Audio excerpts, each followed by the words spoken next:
Picture a school where the final exam can kill you. Now fill it with axes. Add salt water cold enough to stop your heart in 4 minutes. A father who watched his own brother drown at 15 and called it fair.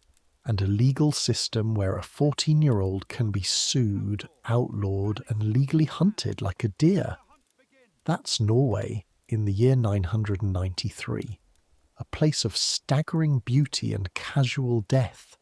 Fjords like cathedrals, farms like fortresses. A place where you could carve poetry into a comb in the morning and be expected to kill a man by evening, and nobody would find those two things contradictory. We're going back there tonight, not as tourists gawking at horned helmets that never existed. We're living it. One boy, 1 year. Everything he would have felt, feared, carried and survived. Or not survived. That part isn't guaranteed. It never was. So, I make these history stories, and honestly I have no clue if anyone actually sleeps to them, or if you're all just weirdos who enjoy drifting off to descriptions of teenagers being handed weapons and told to go earn a reputation or die trying. Either way, subscribe if you want, get comfortable. Here we go. The rope is slipping, that's the first thing. Not the cold, not the height, not the sound of the sea grinding against the rocks 200 feet below your bare feet. The rope. It's slipping through your left hand because your palm split open yesterday hauling the fish racks, and the crack across it has opened again, and your own blood is greasing the fibres. You're hanging off the face of a cliff in the dark before dawn, stealing eggs from seabirds, because if you come home with an empty bag again, your Uncle Thorgrim will look at you the way he looked at you last time. He won't hit you. He never hits you. He'll just look at you. And then he'll look at your father, and something will pass between them that is worse than any beating. And at dinner your portion will be exactly the same as everyone else's, and that will be the humiliation, that they still feed you like a man while you produce like a child. You're 14 years old. Your name is Eric Ormson, and you are not allowed to fall. You jam your toes deeper into the crack in the rock. The stone is wet and cold and slick with bird filth, and it smells like ammonia and rotting fish, sharp enough to make your eyes water. Above you, the fulmars are waking up. That's bad. A fulmar's defense is vomiting a stream of stinking oil at whatever threatens its nest, and the oil never washes out of wool. Never. And this is your only tunic without holes. You reach into the nest anyway. Your fingers, numb to the second knuckle, close around an egg. Warm. That warmth, in that cold, on that cliff, feels like a small miracle. You slide it into the bag against your chest next to 11 others. 12 eggs. 12 is enough. 12 is a man's haul. The fulmar comes off the ledge screaming, and you press your face against the rock and let it beat its wings against the back of your head, and you climb. Hand over bleeding hand, feet reading the stone by memory because your eyes are useless in this light. 60 feet of vertical dark, while the bag of eggs presses against your ribs and your breath soars in and out of your chest. The rope isn't holding you. Let's be honest about the rope. The rope is around your waist, and your little brother Calf is holding the other end at the top of the cliff.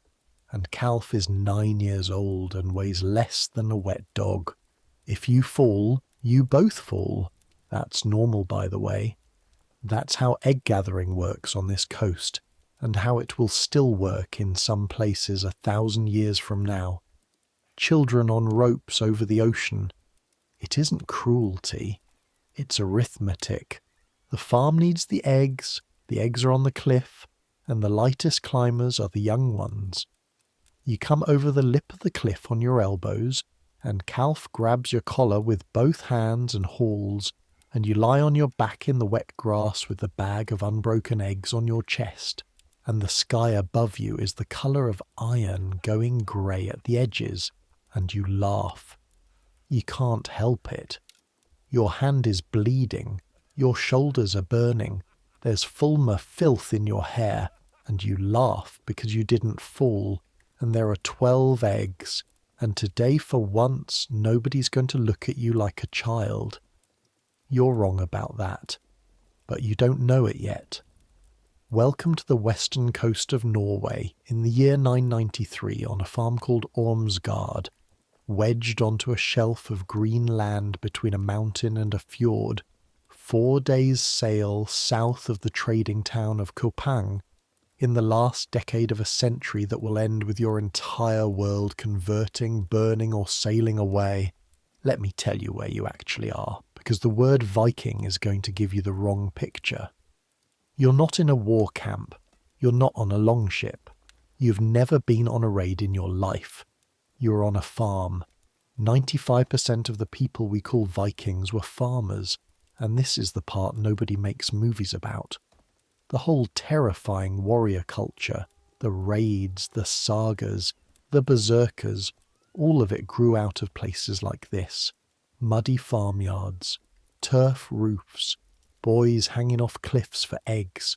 The farm is your entire universe. One longhouse, 70 feet from end to end, walls of stacked turf and stone 6 feet thick, a roof of birch bark and sod with actual grass growing on it, so that from the mountain above the house looks like a low green hill that happens to leak smoke. Around it, a byre for the cattle, a smithy the size of a large grave, a boathouse down at the water, 4 small outbuildings, and the infield, the precious walled meadow where the winter hay grows, guarded more jealously than any treasure, because in this country, hay is not grass.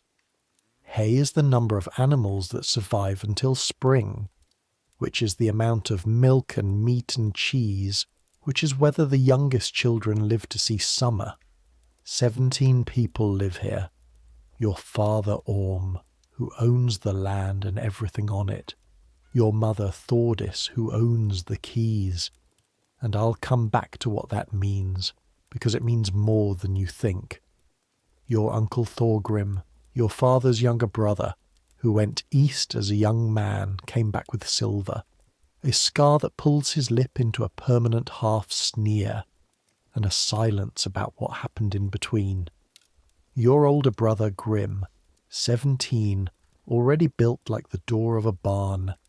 Your sister Astrid, 12, Calf 9, 2 more small ones, then the others, 4 hired hands, a widowed cousin, and 3 thralls. Slaves. Yes, your family owns slaves. Everyone with land does.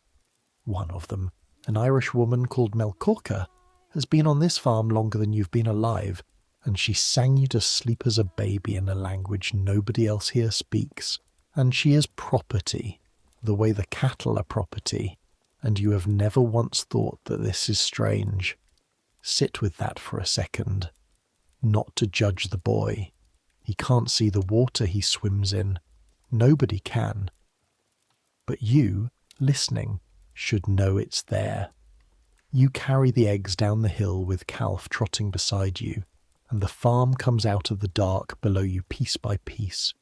The smoke first, flattened by the wind off the fjord, then the roof line, then the sound, cattle groaning in the byre wanting to be milked, and the flat clank of the bell on the led cow, and under everything, always the sea. You have never in your life been anywhere the sea could not be heard.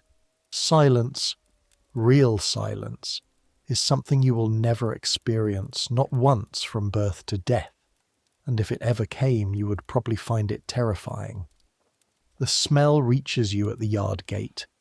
Wood smoke and cow dung and the sweet rot of the seaweed piled for fertilizer, and drying fish, always drying fish. Hundreds of split cod hanging on the wooden racks like laundry made of leather, stiffening in the wind.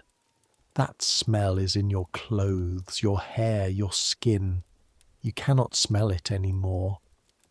If you were somehow transported to a modern room, the first thing you would notice is that the air smells like nothing, and it would unsettle you like a missing tooth. Inside the longhouse it is dark and warm and thick. One long room, a stone hearth running down the centre like a spine. Fire kept alive day and night, winter and summer. Because starting a fire from nothing with flint and steel and dry fungus is 20 minutes of skilled misery, and letting the fire die is the kind of failure people compose insulting verses about.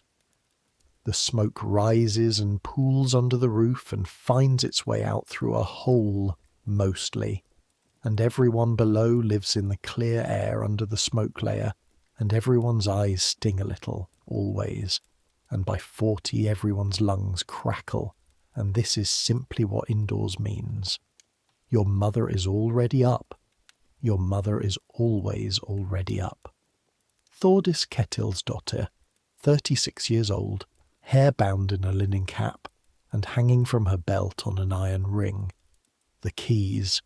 Key to the storehouse, key to the chest with the silver, key to the locked box with the seed grain.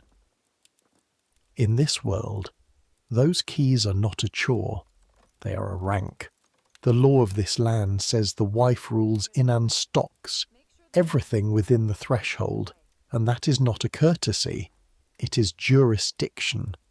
Food, cloth, stores, the daily survival of 17 people through 8 months of winter, planned and rationed and defended by her. And if your father tried to take those keys from her without cause, her family could treat it as grounds for divorce and take her dowry back out of this farm like a rib out of a body. Women here cannot speak at the assembly, cannot bear witness in most cases, cannot rule. But inside this house, your father commands the way a captain commands a ship he does not own. She takes the bag of eggs, counts them with 2 fingers, and looks at your bleeding hand. 12, she says. Your father took 30 at your age. Then she wraps your palm in a strip of linen smeared with honey and yarrow, and her hands are quick and not gentle and completely certain. And this is what love looks like here. Nobody will ever tell you they are proud of you. Praise is dangerous. Praise makes boys soft, and soft boys die, and everyone knows a story about one who did. Instead, they will bind your wounds and mention your father's 30 eggs, and you will spend your whole life running after that number, and that too is the design. You eat standing up. Barley porridge with a spoonful of butter and one of your own eggs stirred in, still warm, and you eat it by the door because the benches are for the men who are already discussing the day, and you are not yet a man who discusses the day. You are a pair of hands that get sent. You eat standing, listening, and this next part matters, so pay attention the way Eric is paying attention. Your father and Thorgrim are talking about the ship, not your family's little 6-oared boat down at the boathouse. A ship. Halstein of Sognefjord, a man with 3 farms and a hall twice the size of yours, is fitting out a nar, a deep-bellied trading ship, to sail east after midsummer, to Kaupang first, then across to the Danish coast, maybe as far as the great market at Hedeby, where they say you can buy silk that came overland from a country a year's travel away, and where the silver coins have writing on them in a script no one can read, from a desert empire no one has seen.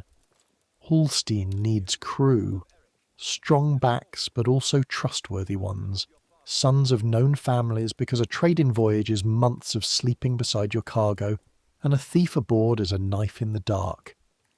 And Thorgrim says, not quietly, meaning to be heard, Grim goes, that's settled. The question is whether we send the other one. The other one? You. Your spoon stops. The porridge sits in your mouth. Every important thing in your life so far has happened while you stood by a door pretending not to listen. Your father doesn't answer for a long moment. He is a slow-speaking man on this coast that is considered a virtue, because a word, once out, can start a feud that outlives everyone in this room. Then he says, "He's 14. "I was 14, Thorgrim says. "And what did it get you?" Thorgrim's scarred lip pulls. It might be a smile. "Silver," he says, "and sense." "It got my brother a face like a torn sail," your father says, "and it got our mother 2 winters of not knowing if both her sons were feeding fish. He can't swim past the skerry. He dropped the axe in front of Holstein's man at the autumn feast. He's not ready. He dropped the axe. One time, last autumn, cold hands, a wet haft, one single moment of clumsiness in front of exactly the wrong witness, and it has followed you like a smell for 8 months. This is the thing you must understand about this world before we go one step further, because it is the engine of everything that happens tonight. Here, reputation is not vanity. It is currency, law, and survival, fused. There are no police. There is no state. If someone wrongs you, your protection is other men's belief that wronging you is expensive. A family known to be weak gets its boundary stones moved, its cattle lifted, its daughters insulted, its cases laughed out of the assembly. The word is drengskaper, and it means something like honour, but sturdier, worth, demonstrated and witnessed. And a boy your age has none banked. Every single thing you do in public is a deposit or a debt. The dropped axe was a debt. 12 eggs will not repay it. You put down your bowl and you walk out into the grey morning with your ears burning, and you do what humiliated 14-year-olds have done in every century there has ever been. You find something heavy, and you take it out on your body. There is always work. That is the one mercy of this life. The hay barn roof wants new turf before the autumn storms, and someone has to cut it. And cutting turf is the worst work on the farm, which is why it is yours. You take the turf knife, a blade like a long crescent on a pole, and you walk up to the boggy shelf above the infield and you cut sod. You slice the knife down through the root mat, lean your whole weight on it, feel it shear through with a sound like tearing bread. Then lever up a slab of earth 3 feet long and heavier than calf, and you stack it, and you do it again. Within an hour your shoulders are past burning into a kind of hot deafness. The wet earth soaks your sleeves to the elbow. Midges find your neck, your ears, the corners of your eyes, and eat you patiently alive. Your split palm shrieks under the linen every time you lean on the pole, and you lean on it anyway, on purpose, because the pain is at least a thing you chose, and while your hands work, your head does what heads do. It replays. He can't swim past the skerry. He dropped the axe. He's not ready. And under the shame, something colder and more useful is forming, the way ice forms under slush. A decision not yet in words. You will make them take you on that ship. You don't know how yet. You have until midsummer, 7 weeks. Around midday, Astrid comes up the hill with a wooden pail of skyr, the sour milk curd that is this country's answer to most nutritional questions, and she sits on your stack of turf while you eat, and she tells you the news because Astrid always has the news. Astrid is 12 and misses nothing. It is a repeated joke of your father's that if the king ever needs spies, he should stop recruiting warriors and start recruiting 12-year-old girls, and like most of your father's jokes, it is not a joke. Halstein's steward comes the day after the full moon, she says, to look at Grim. And at the wool, mother thinks we can sell the wool. And, she pauses, because she knows the order in which to spend her coins. Ragnhild is coming with him. Ragnhild, Halstein's daughter. You've seen her 3 times in your life, at 3 feasts, and spoken to her once. If you count her asking you to pass the ale jug and you nearly dropping it, which you do not count, which you've chosen to erase from the record of the world. Why would I care, you say? You've gone red, Astrid says, delighted. It's the wind. There's no wind. There is in fact no wind. It is the stillest day in a month. You throw a clod of turf at her. She catches it and throws it back harder and hits you square in the chest, because of course she does. Girls here are not raised soft either. There are women in the stories, and not only in the stories, who commanded ships. The shield maiden is mostly legend, but the widow who runs a whole farm with an iron fist, who prosecutes lawsuits through male proxies and wins, who is the most dangerous person in the district because she controls marriages and memory, she's entirely real, and Astrid is on her way to becoming her, and somewhere deep down you already know it. She leaves you the skyer and takes the empty morning pail, and at the edge of the bog she turns around. Take the eggs off the tally stick before Grim does, she says. He was going to tell father the 12 were his. And she's gone down the hill, and you stand there with the turf knife in your hand, and you have just learned the second law of this world, the one that lives inside the first. Your worst rivals are not enemies. Enemies are far away, across water. Rivals sleep beside you, share your blood, eat from the same pot. Grim is not cruel. Grim is 17 and 1 voyage away from being a made man, and he needs the family's whole weight of approval at his back, and there is only so much approval, the way there is only so much hay, and he is stacking it for winter, same as everyone. Nothing here is personal. Everything here is arithmetic. By evening your arms will not fully straighten.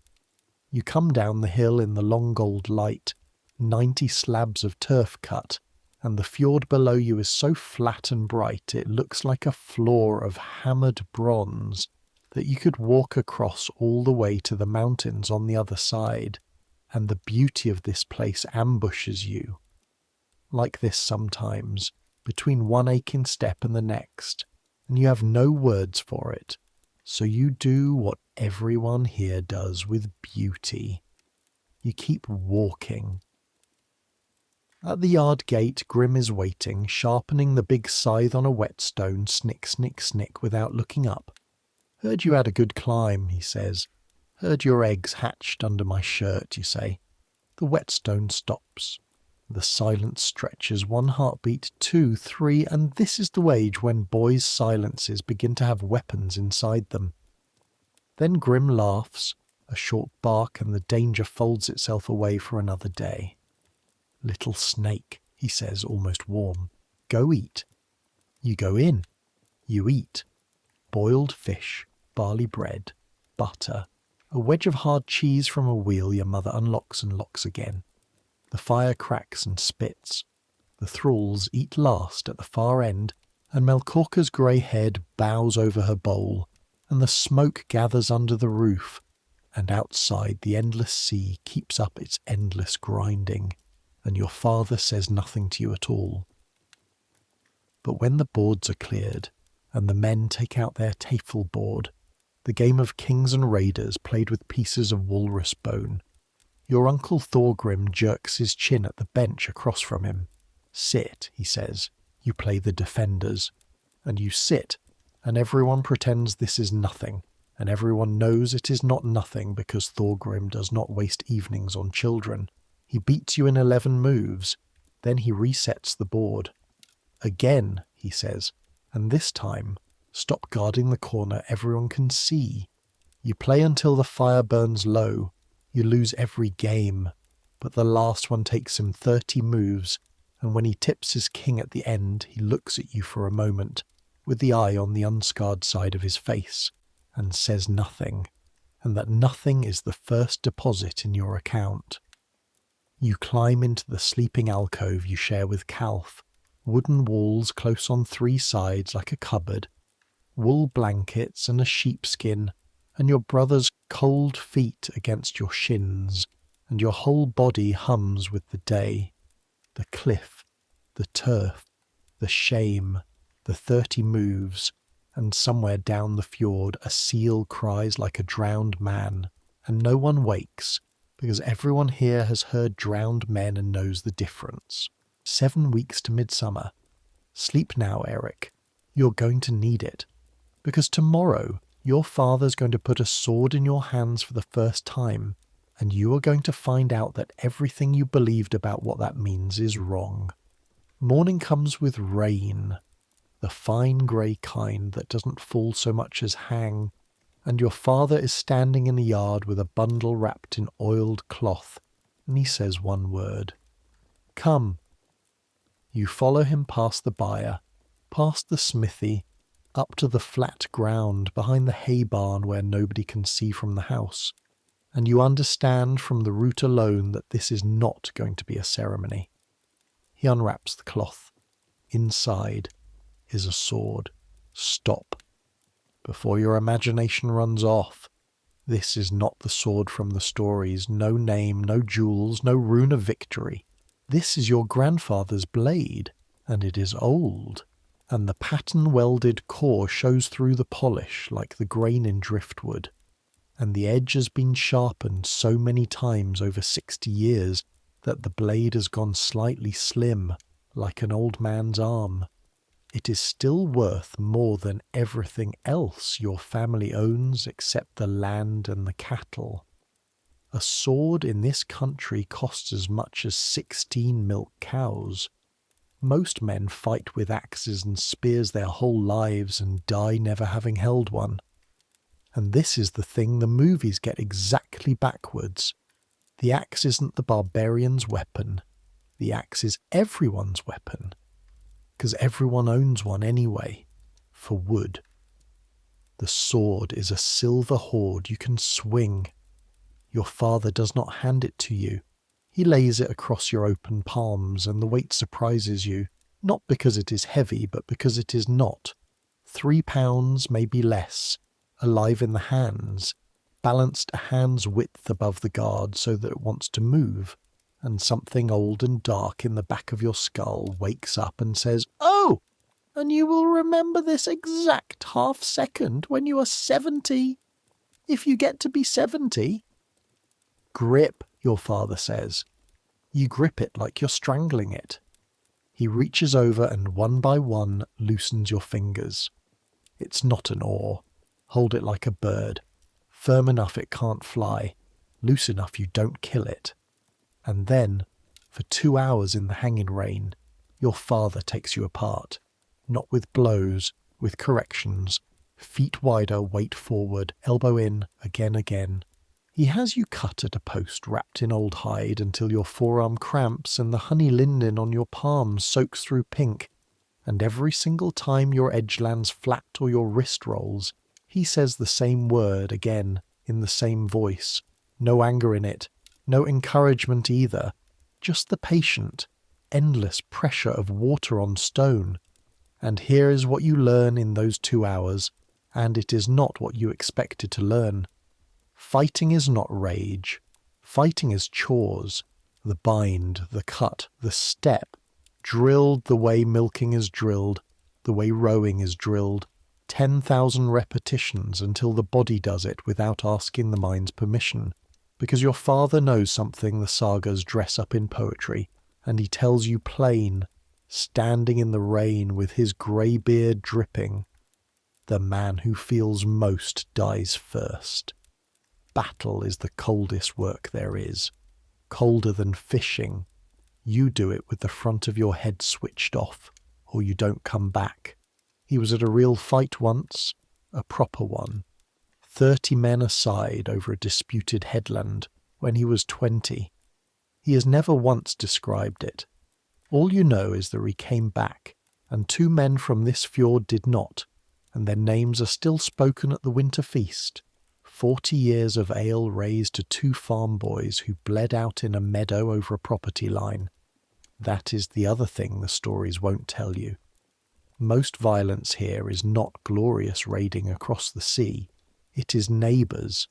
It is a moved fence, an insult at a wedding, a dog killed, a word about someone's mother, and then the slow, grinding generational machinery of feud, tit for tat, a killing every few years, each one perfectly legal or perfectly avenged depending on which fireside you hear it at, until the district assembly forces a settlement, and everyone pays everyone silver and shakes hands and remembers, forever.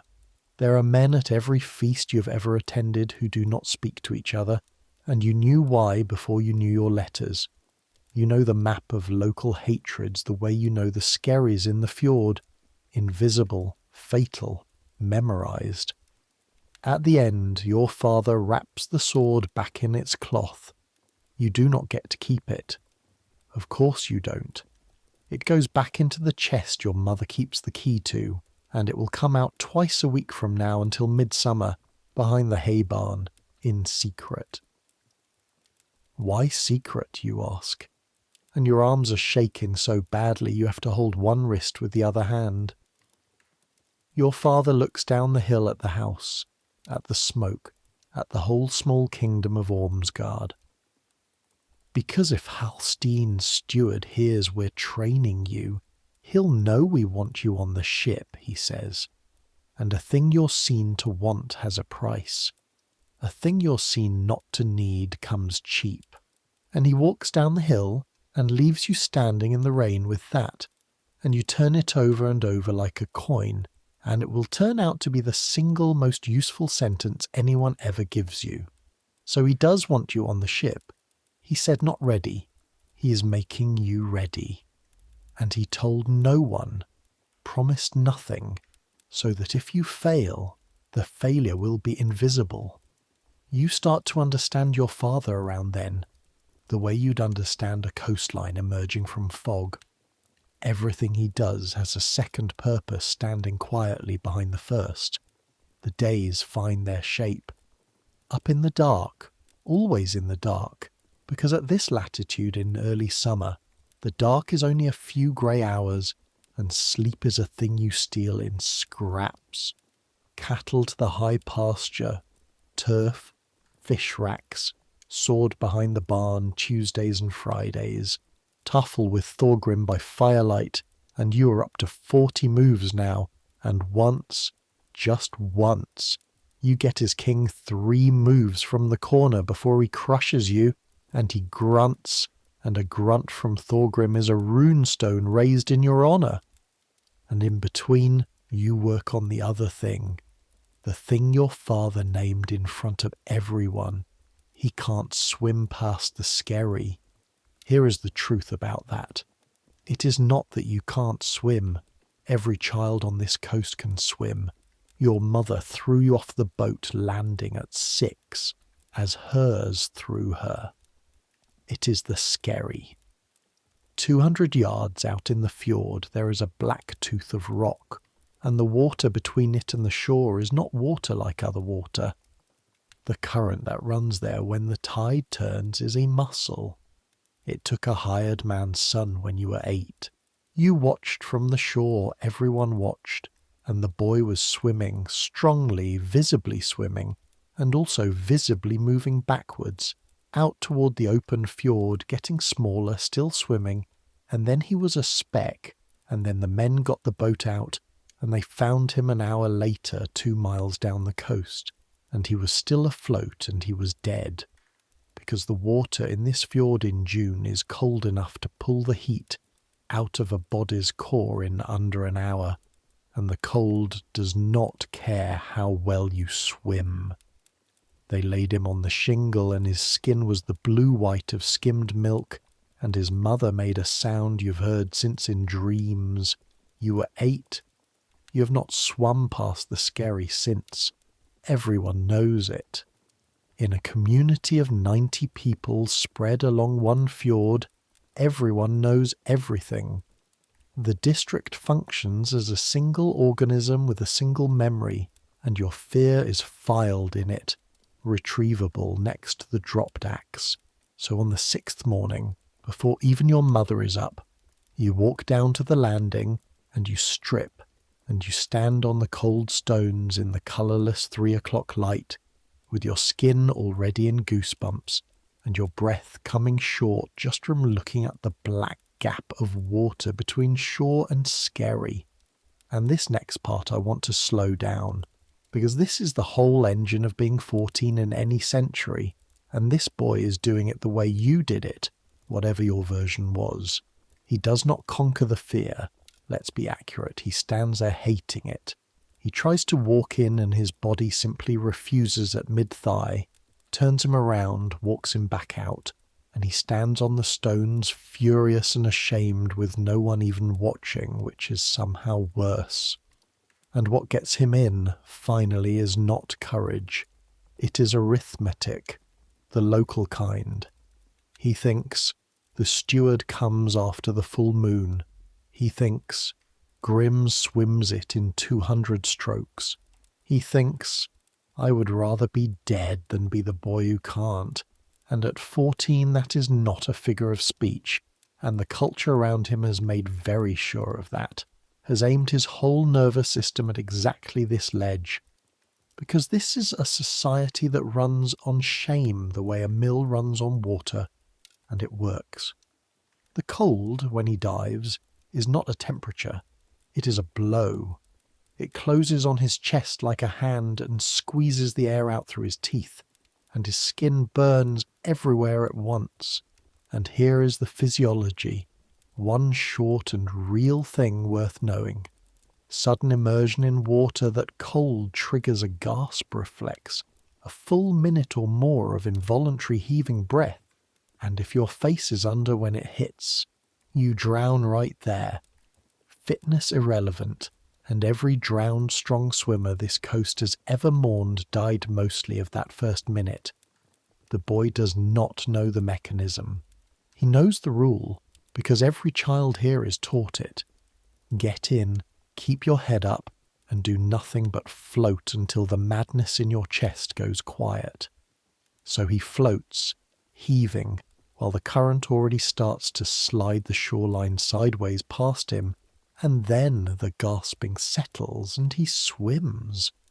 Not toward the skerry. At an angle up current of it, crabwise, the way Thorgrim told him at the taffleboard 3 nights ago in one sideways sentence, never once looking up from the pieces. The water is not your enemy, boy. It's the field, and only a fool walks straight across a sloping field with a load.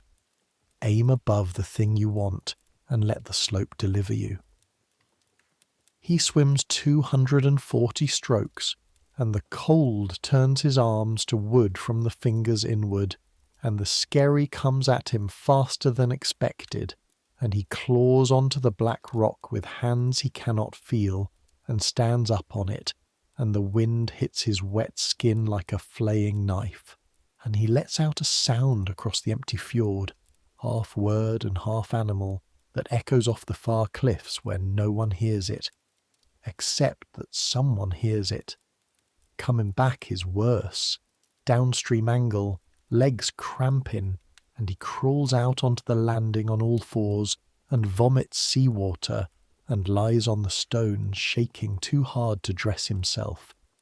And when he finally gets his tunic over his head and looks up, Melkorka is standing at the top of the landing with the morning water pails, watching him. Thrall. Property. 50-some years old, grey braid. Eyes the colour of the fjord in rain. She was 15 when the ship took her, somewhere on the Irish coast. She has said that much and no more in all the years.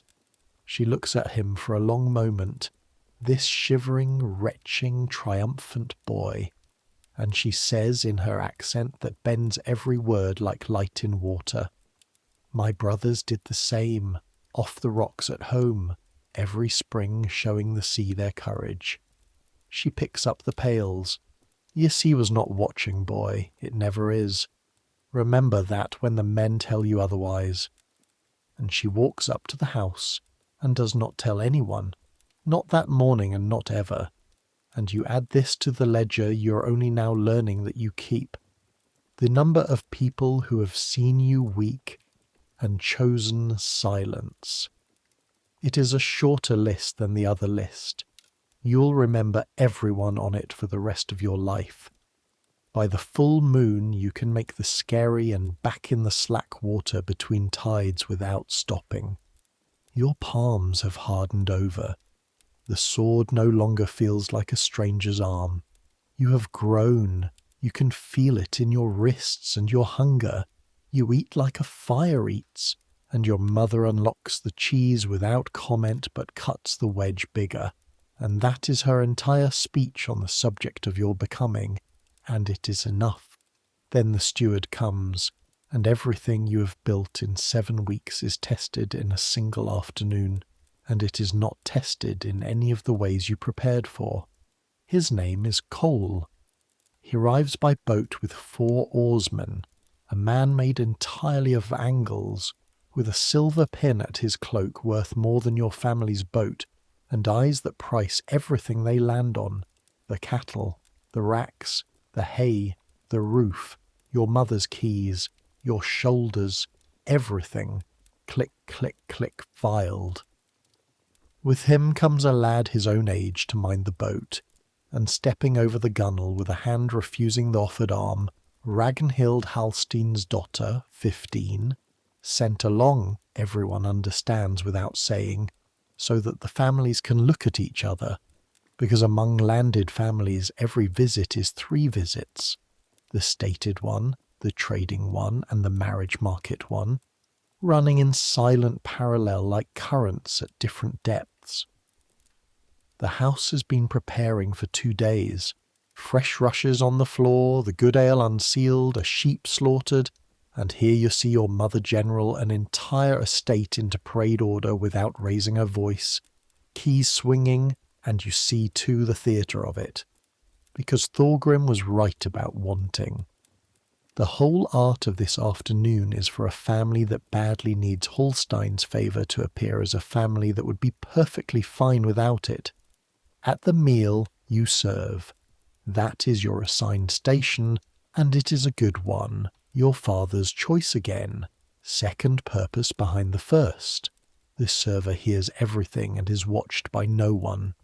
You carry the ale round, and you listen to Cole lay out the voyage between mouthfuls, Kaupang, then south along the coast inside the islands, then the crossing to the Danish shore, cargo of furs, walrus rope, soapstone, whetstones, and iron blooms, coming back with silver, cloth, salt, and if the gods smile, a crate of Rhineland pottery for Holstein's new hall, 16 crew. He names names, and every name is a known family, and you watch him lay the list like a tafel player, each name a piece with weight and position, and then he says, "And from Ormsgard, the elder son," and looks at Grim, and Grim inclines his head the correct depth, not eager, not cold. He's been rehearsing that half-inch of neck for a month, and nobody says anything about the younger son at all. The conversation moves on to wool. You stand by the wall with the ale jug, invisible, and being invisible is a thing you thought you had made peace with, and you learn in that moment with your ears roaring that you had made peace with nothing. 7 weeks. The cliff, the cold water, the 10,000 cuts at the post, the 40 moves, and the list is closed, and you were never on it. And the humiliation is not that they said no, it's that it wasn't worth saying. Hold that feeling. Everyone reading the old sagas notices the same strange thing. The heroes do their most reckless deeds young, and the sagas approve. There is a reason. This culture has built a corridor with only one door out of boyhood, and the door is deeds, and then it stations the whole community in front of that door watching. What comes next is not an accident. It is the design working. Because after the meal, while the men walk the infield to talk wool prices, The young ones drift down to the shore. Grim, the steward's boat lad, Astrid, Ragnhild, you, and it is a bright, hard blue afternoon, wind out of the north, and the boat lad, whose name is Svein, and whose father captains one of Halstein's ships, looks out at the fjord, at the black tooth of rock 200 yards out, and says, conversational to no one and to everyone, "They say there's a boy on this farm who's afraid of that skerry." The shore goes quiet. The gulls keep on. Grim's jaw sets, because an insult to you is an insult to the farm, and now he has to decide whether it rises to answering. And Astrid has gone very still in the way she goes still before she does something, and Ragnhild is looking at the rock, only at the rock, and you hear your own blood. And you understand 3 things at once, fast, the way you see all the moves on the board at once when Thorgrim leaves the corner open. First, this is bait. Svein is a captain's son on a shore of strangers. Banking status the only way boys know, spending your reputation because it was lying there unguarded. Second, everyone knows the story of the drowned boy, which means Svein doesn't know the current, which means he thinks the fear is soft, which means he'd swim it himself, straight across, like a fool walking a slope in field. Third, the tide turned half an hour ago. You know because you've spent 7 weeks learning this exact water like a psalm. The current is waking up. In an hour that gap will be a mill race. Right now it is dangerous, real and swimmable by someone who knows the angle. Afraid, you say, and you're pulling your tunic over your head, and your voice comes out steadier than you have any right to. Race you to it then. And Svein, who cannot back down now any more than you could, on shame's rails same as you, is out of his shirt. And Grim says your name once low, a warning with a question inside it, and you look at your brother and give him the smallest shake of the head. I know this water, and something passes between you that has never passed before, and he shuts his mouth and starts, quietly, unhurriedly, dragging the 6-oared boat toward the tide line, not stopping you, standing by. There is a difference, and it is the whole difference, and you will love him for it, clumsily and wordlessly, for the next 40 years. The cold hits you both like a door. You hear Svein's gasp behind you ragged, and you keep your own head high and let the burn wash through and pass, old friend, now. And then you swim, and you do not swim at the skerry. You swim at the empty water upstream of it, ugly-looking, wrong-looking, while Svein, arrows handsome and direct at the rock itself, and for 50 strokes he is winning, visibly winning, and you can feel the spectators on the shore behind you like heat on your back. Then the current takes him.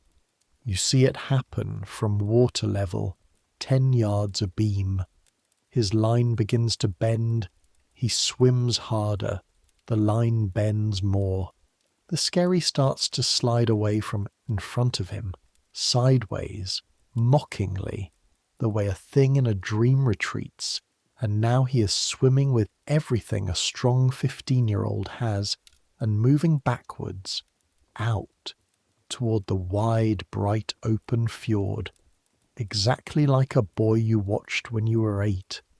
And the day folds in half, and the old scream rises in your ears, and here is the fork in the water, the moment this whole night has been swimming toward.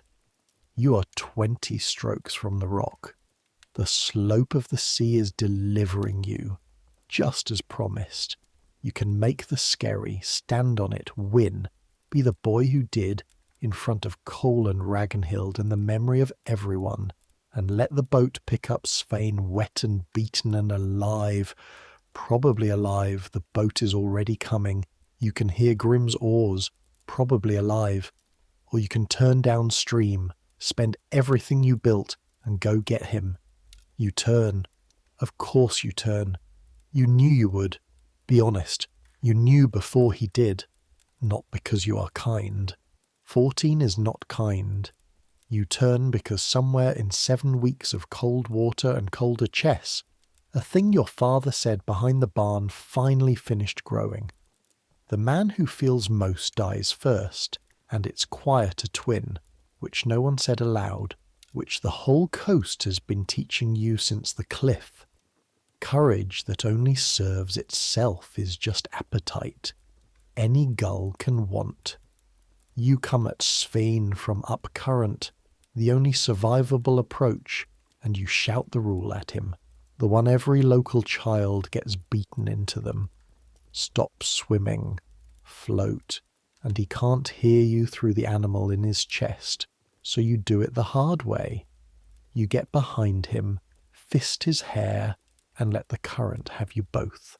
Together you go streaming down the cold, bright throat of the fjord, 2 heads in a waste of glitter, and you do not fight the water, you ride it, angling, patient as turf cutting, 10 yards toward shore for every 100 it takes you seaward, and Svein has gone still and heavy in your grip, which is either trust or the cold winning, and your own arms are wood to the shoulder now, and the shore is not coming fast enough, and then the boat is there. Grim's arm like the door of a barn, and you are both over the gunwale, flopping on the boards like herring, and the sky wheels overhead, the enormous, indifferent, magnificent sky, and the sea grinds on the skerry behind you, unwatching. Exactly as Mel Corker said, it never was watching, but the shore was. The shore saw everything. And that in the year 993 on this coast, in this economy, changes the price of you completely. What happens next is not what you expect, and it teaches you more about this world than the swim did. Nobody praises you. They wrap you both in cloaks. Someone pours hot whey down Svein's throat. Cole comes down to the shore, takes in the scene with those pricing eyes. Click, click, and the first thing he says, the very first thing, is to Svein, and it is, "You swam it straight." And Svein, blue-lipped, shaking, still man enough not to lie in front of witnesses, nods. And Cole's face does not move, and he says nothing else to him at all, and that nothing falls on Serene like a roof beam, and you watch a boy learn in real time what you learned by the ale jug an hour ago. The worst thing they can do to you here is decline to spend words on you. To you, Cole says only this: you knew the water. Yes. Knowing is cheaper than courage, he says, and buys more. And he walks back up to the house to talk wool, and that is the entire ceremony, and you stand there wrapped in a cloak with your teeth chattering, obscurely deflated because at 14 you wanted trumpets, and this coast does not keep trumpets. But here is what this world does instead of trumpets, and you would do well to learn the shape of it, because it is subtler and worth more. That evening at the meal your father seats you inside the door. One place, one single place further up the bench than you've ever sat. Nobody announces it. Nobody looks at you. And every adult in that room reads the seating the way you'd read a runestone, and the message enters the district's single shared memory, and it will never leave it. The younger Ormson knows the water and went back for a stranger's son. And late, very late, when the fire is down to a red murmur and the guests are bedded along the far bench, your father passes you in the dark and stops, a shadow against redder shadow, and says, quietly, the longest speech he will ever make to you: "You gave up the rock." "I would have made it," you say, too fast, the old wound talking. "I know," he says. "That's the point. Everyone who saw knows. You had it, and you spent it on the other boy. A thing given up in front of witnesses is worth 10 things won." A pause, the fire ticking. That was your grandfather's trick too. He was the poorest chieftain's son on this coast, and he died the richest, and he never won anything in his life where people could see. He only ever gave things up in the most public possible way. Another pause, longer, and then, so quietly it is almost part of the smoke. You sail after midsummer. Cole asked for you before he asked for the wool, and he has gone down the dark hall, and you lie in your alcove with Calf's cold feet against your shins and your heart going like a bird against a wall, and outside the sea grinds on, and you have learned the deepest law of this whole civilization, the one under the other two, the one the sagas are actually about under all the blood. This is an economy of reputation, and in any economy, the flashiest thing you can do with wealth is not hoard it. It is spend it where everyone can see. The weeks to midsummer go by like water through the skerry gap. There is gear to make, and gear is life. Nobody on this coast would recognize our idea of packing. Your mother weaves you a new sea tunic on the great upright loom that stands at the gable end, and you fall asleep every night that month to the sound of it. The shuttle's soft flight and the sword beat are packing the weft. Thud, thud, like a slow heart, and understand something you never counted before.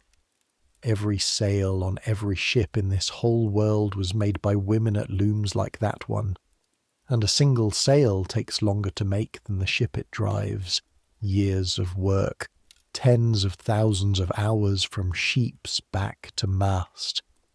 And when the poets praise a ship, they are praising, though they never say it, several years of some woman's shoulders. Your mother packs your sea chest herself, and the chest is also your rowing bench. That's how a longship works. Your luggage is your seat, and into it goes the tunic, 2 pairs of shoes because shoes die at sea, a sleeping bag of sheepskin, dried fish, a small cheese with her mark on it, a fishing line, your knife, a comb of antler, because you will comb your hair even at sea. You're not an animal. This culture is fanatical about grooming, and the English will one day complain in writing that Norse men wash too often and comb too much, and that this is somehow unfair in the matter of women. And at the bottom, wrapped in a scrap of wadmal, a little bronze pendant of Thor's hammer on a leather cord. She ties it around your neck herself and says nothing about it, and you say nothing about it. And gods on this coast are like that, domestic, practical, a tool you carry, not an argument you have. That will change. Within your lifetime it will change with fire and an axe at the old temple doors, but not yet, not this summer. Thorgrim gives you a gift too in his way. 2 nights before you sail, he beats you at taffle in 19 moves, brutally, using a trick he has never once shown you, and when you sit staring at the wreckage, he says, "That one's called the Fisherman's Gate. Every man on that ship knows it. Now you've seen it once." He starts resetting the pieces. "The crew will test you the way I just did.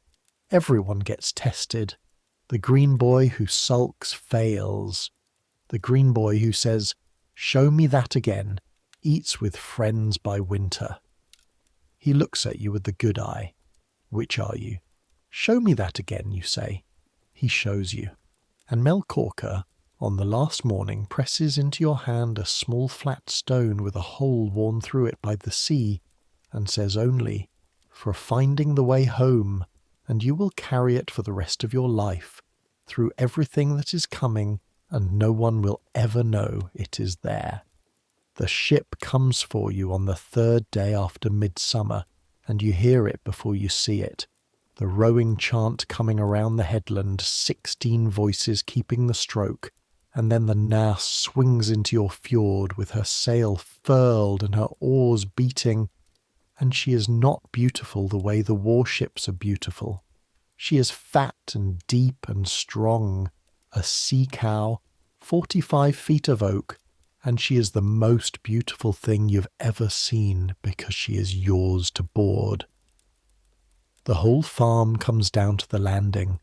Your mother checks the lashing on your sea chest one last time, finds it perfect, retightens it anyway. Calf holds your hand and doesn't cry because he is 9 and 9 is too old and cries. Astrid says, "Bring me a silver pin, the kind with the flat head, and don't get killed in that order." Your father grips your forearm bone to bone and says, "Watch Grim's back. He'll be watching yours." And that is the whole blessing, and it is enough. It has to be. It is what there is. And you go up over the side of the ship with your chest on your shoulder, and 17 faces turn to look at the new boy, and you find your place, and you run out your oar, and the steersman calls the stroke, and Ormsgard, the turf roof, the racks, the skerry, your whole universe slides backward off the edge of the world. You're 3 hours out when you realise you didn't look back at the right moment, that the last sight of home happened without your permission while you were minding the stroke, and that this is how leaving always happens, in every century, mid-task, unmarked, and you pull your oar and let the salt on your face be spray. Now, let me tell you what a trading voyage actually is, because you have been sold by 1,000 years of stories a picture of dragon ships and burning monasteries, and what you are living instead, hour by hour, is this. It is rowing when the wind fails, 2 hours on, 2 off, until your hands, your hardened, turf-cut, cliff-climbing hands, blister under the old callus, and the blisters burst, and you wrap them in wool grease and row on the wraps. It is the smell, and I need you to have the smell. Wet wool that has not been dry in 9 days, tar and pine resin bleeding from every seam, fish, always fish, the bilge sloshing below the cargo with its low tidal stink, and 16 men, and the honest answer about relieving yourself at sea is a bucket, or the leeward rail with a friend holding your belt, and modesty is a garment nobody brought aboard. It is cold food because open fire on a wooden ship is a special kind of stupid reserved for emergencies and beach camps.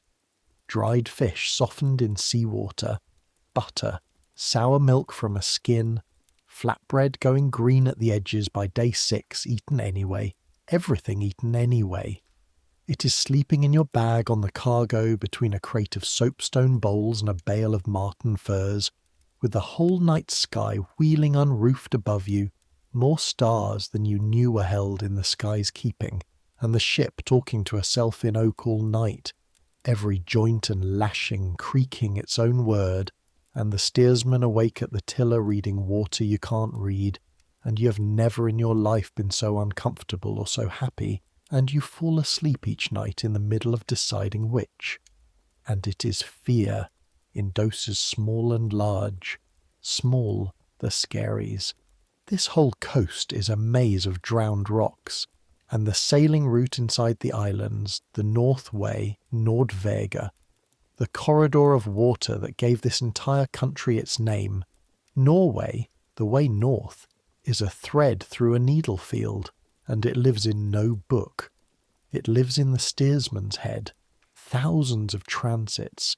This mountain lined on that islet means safe water. That white patch of foam means death. An entire coastline memorized by generations of men as pure recital. And you begin, on this voyage, the 20-year work of receiving it. Because the steersman, a silent tarred rope of a man called Ozzer, notices you noticing, and starts, in grunts, to teach. See the ripple with no wind on it?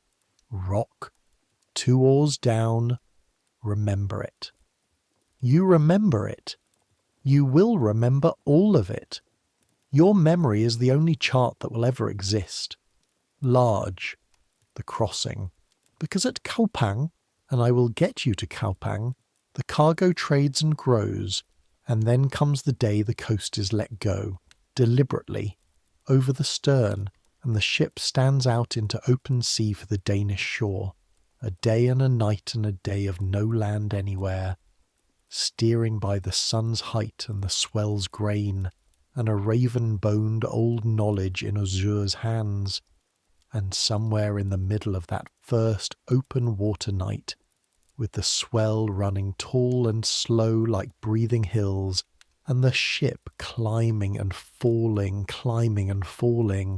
and phosphorescence burning cold green fire in the bow wave, and grim asleep beside you, and the steering oar creaking and the nearest solid ground 1,000 feet straight down, you will understand for the first time in your body, not your mind, exactly how small the thing is that everyone you love is standing on. But first, Kaupang, because you are 14 and you've never seen more than 90 people in one place in your life, and you're about to round a low green point in the Vic and see 1,000. The harbour announces the town before the town does. 40 ships, 50 at anchor, and hauled out and lashed to jetties that stride out into the shallows on wooden legs, ships from this coast and ships built strange, higher-sided, foreign-planked, and the water itself crowded like a pasture. Then the smell arrives across the water, and it is your farm's smell multiplied by 1,000 and gone rancid at the edges, smoke and fish and tar and dung and packed humanity, and under it something new, sweetish and foul, which is what 1,000 people's waste does in summer ground. And you will smell that bass note again one day if you ever stand downwind of any city in this world, because that is simply the smell of the human experiment at density. Then the sound. You hear Kaupang before you can pick out a single face. A low continuous roar like surf that never withdraws, hammers in it, gulls in it, cattle in it, and human voices, hundreds at once, bargaining in accents you know, and languages you've never imagined. Danish tongues, Saxon tongues, Slavic tongues from across the Baltic, Frisian, and moving through the crowd men whose like you have never seen. A trader in a belted caftan with silver mounts on his belt from the eastern river roads, and you try not to stare, and you stare. The town itself would fit inside a modern parking lot. Perhaps 400 people live here year-round. In high summer it swells past 1,000, and to you it is Rome. Plot after narrow plot running down to the water, each with its workshop breathing its trade into the common air. The amber cutter's stall glowing like a hoard of solidified evening light. The comb maker ankle-deep in antler shavings. The bead-maker's furnace snapping as he winds molten glass, blue, yellow, sea-green, around an iron rod. The blacksmiths, the bronze casters with their soapstone moulds, and everywhere the click and glitter of the thing that makes it all move. Silver. Watch how they pay, because this will tell you more about this world than any battle. A woman buys a bronze brooch. She hands over 2 coins, Arabic dirhams, minted 3,000 miles away in Samarkand, stamped with flowing script praising a god whose name no one here can read, and the trader does not count the coins. He weighs them. Out comes a little folding scale from a bronze case. Out come the weights, and if the price disagrees with the silver, out come the shears, and he cuts a coin in half, in quarters, snips the corner off an arm ring, because here silver is not money the way you will one day know money. Silver is a substance valued by the gram like butter, and every trader in this town carries a scale, and half the silver in circulation is little, chopped fragments called hack silver, and buried in the ground of this country. waiting for a plough 1,000 years from now, are hordes of it by the tens of thousands of coins, dirhams from Baghdad and Tashkent, pennies from England, and every one of them will be a mute record of a bargain like the one you're watching struck in mud in summer by people with tar on their hands. Coal trades for 4 days, and you carry, guard, stack, and watch. You watch him sell marten furs to a Danish buyer in a transaction that takes an entire afternoon and appears, to your untrained eye, to consist mostly of the two men insulting each other's ancestry and then drinking together. And Grim, who has done this before, murmurs, "The insults are the negotiation. Watch his hands, not his mouth. When he stops touching the furs, the price is close. You watch, you learn, you say, 'Show me that again' in 11 different ways to 11 different men, and Thorgrim's rule holds. By the 3rd evening, the crew has stopped calling you boy and started calling you Eirik, and one of them, a gap-toothed veteran called Ulf, has taken to walking the town with you at dusk, pointing things out with his chin. The mound out past the town edge where the great men are buried in whole ships under the earth. The spot on the shore where 2 crews fought over a mooring 3 summers back, and the assembly fined the survivors a fortune. The quiet lane behind the amber cutters where, he says without any particular emphasis, a man from Hedeby sells things a wise boy doesn't buy and doesn't ask about, and you don't ask, and the shape of the unasked thing sits in the dark of that lane like a stone in a shoe. And this too is Kaupang. Everything in the world is for sale here, and not everything for sale should be. You do buy one thing. On the last day, with the small silver your father sent you off with, after weighing the choice for 3 days like coal weighing hack silver, a pin for Astrid, flat-headed, exactly as ordered. It cost more than you wanted. You pay it.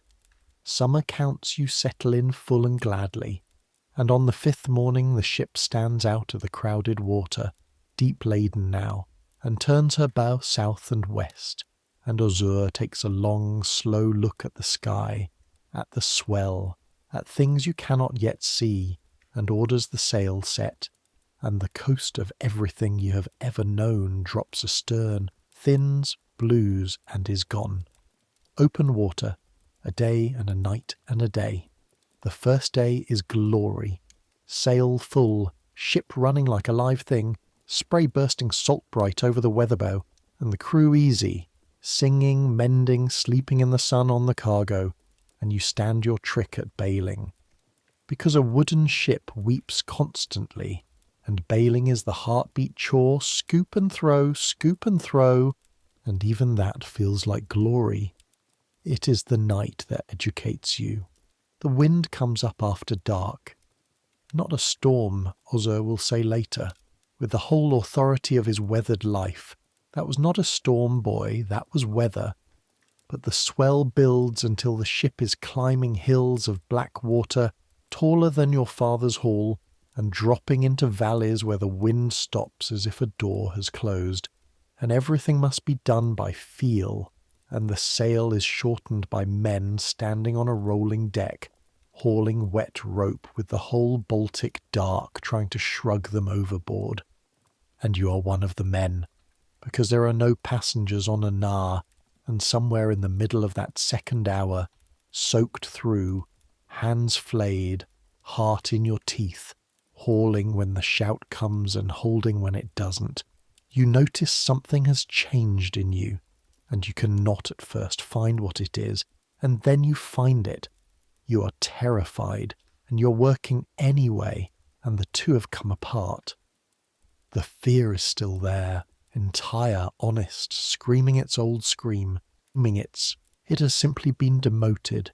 It rides along, it no longer drives, and you think, with salt in your mouth and the sail thundering, of your father in the rain behind the barn, the coldest work there is, You do it with the front of your head switched off, and you understand at last that he was not describing brutality. He was describing this, a skill, the learnable, teachable skill of doing the necessary thing while afraid, which is the only courage that has ever existed at any latitude in any century, and which you now, wet to the bone and 14 years old and bailing in the dark, possess. Dawn comes grey and enormous. The swell lies down slowly through the morning like a beast going back to sleep. And a little past noon, a smudge hardens on the southern horizon and becomes a low sandy line.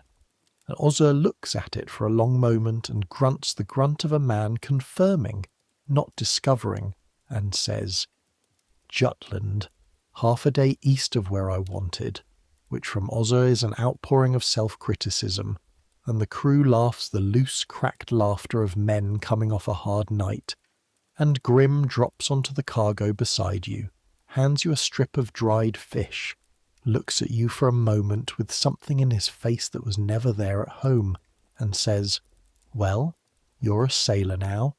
It only costs everything else. You eat the fish. It is the best thing you have ever tasted. Everything is, today. Hedeby is Kaupang cubed. You come to it down the long fjord called the Schlei, a slit of water reaching 30 miles into the neck of the Jutland Peninsula, and the first thing you see is the wall, an earthen rampart half a circle a mile around, higher than 2 men, with a timber palisade on top, wrapping the whole town like an arm around a horde. And even from the water you feel what the wall means. Here is a place worth taking, and here are people who know it. Beyond the wall, smoke, not one column but 100 braided into a single standing haze, and jetties like the teeth of a comb, and among the ships at those jetties you count more kinds than you have words for. If Kaupang held 1,000 souls in summer, Hedeby holds many more, and it is one of the largest towns in the whole northern world. And I want you to hold both truths at once. To Eirik, walking up from the jetty with his neck aching from looking, this is the greatest city imaginable, the roaring centre of the earth, and it would fit all of it, wall and all, inside a modern town's shopping district. Both things are true. Scale is a fact about the observer. The streets are paved with wooden planks, actual planks laid over the mud, and they flex and boom under the traffic like the deck of an enormous ship. And along them the plot fences run straight as loom threads, because this town is planned, laid out on purpose by power. The Danish king's hand visible in every surveyed boundary and in the tolls, because nothing enters or leaves this place without power taking its bite, and that too is a lesson. Markets this rich do not grow wild.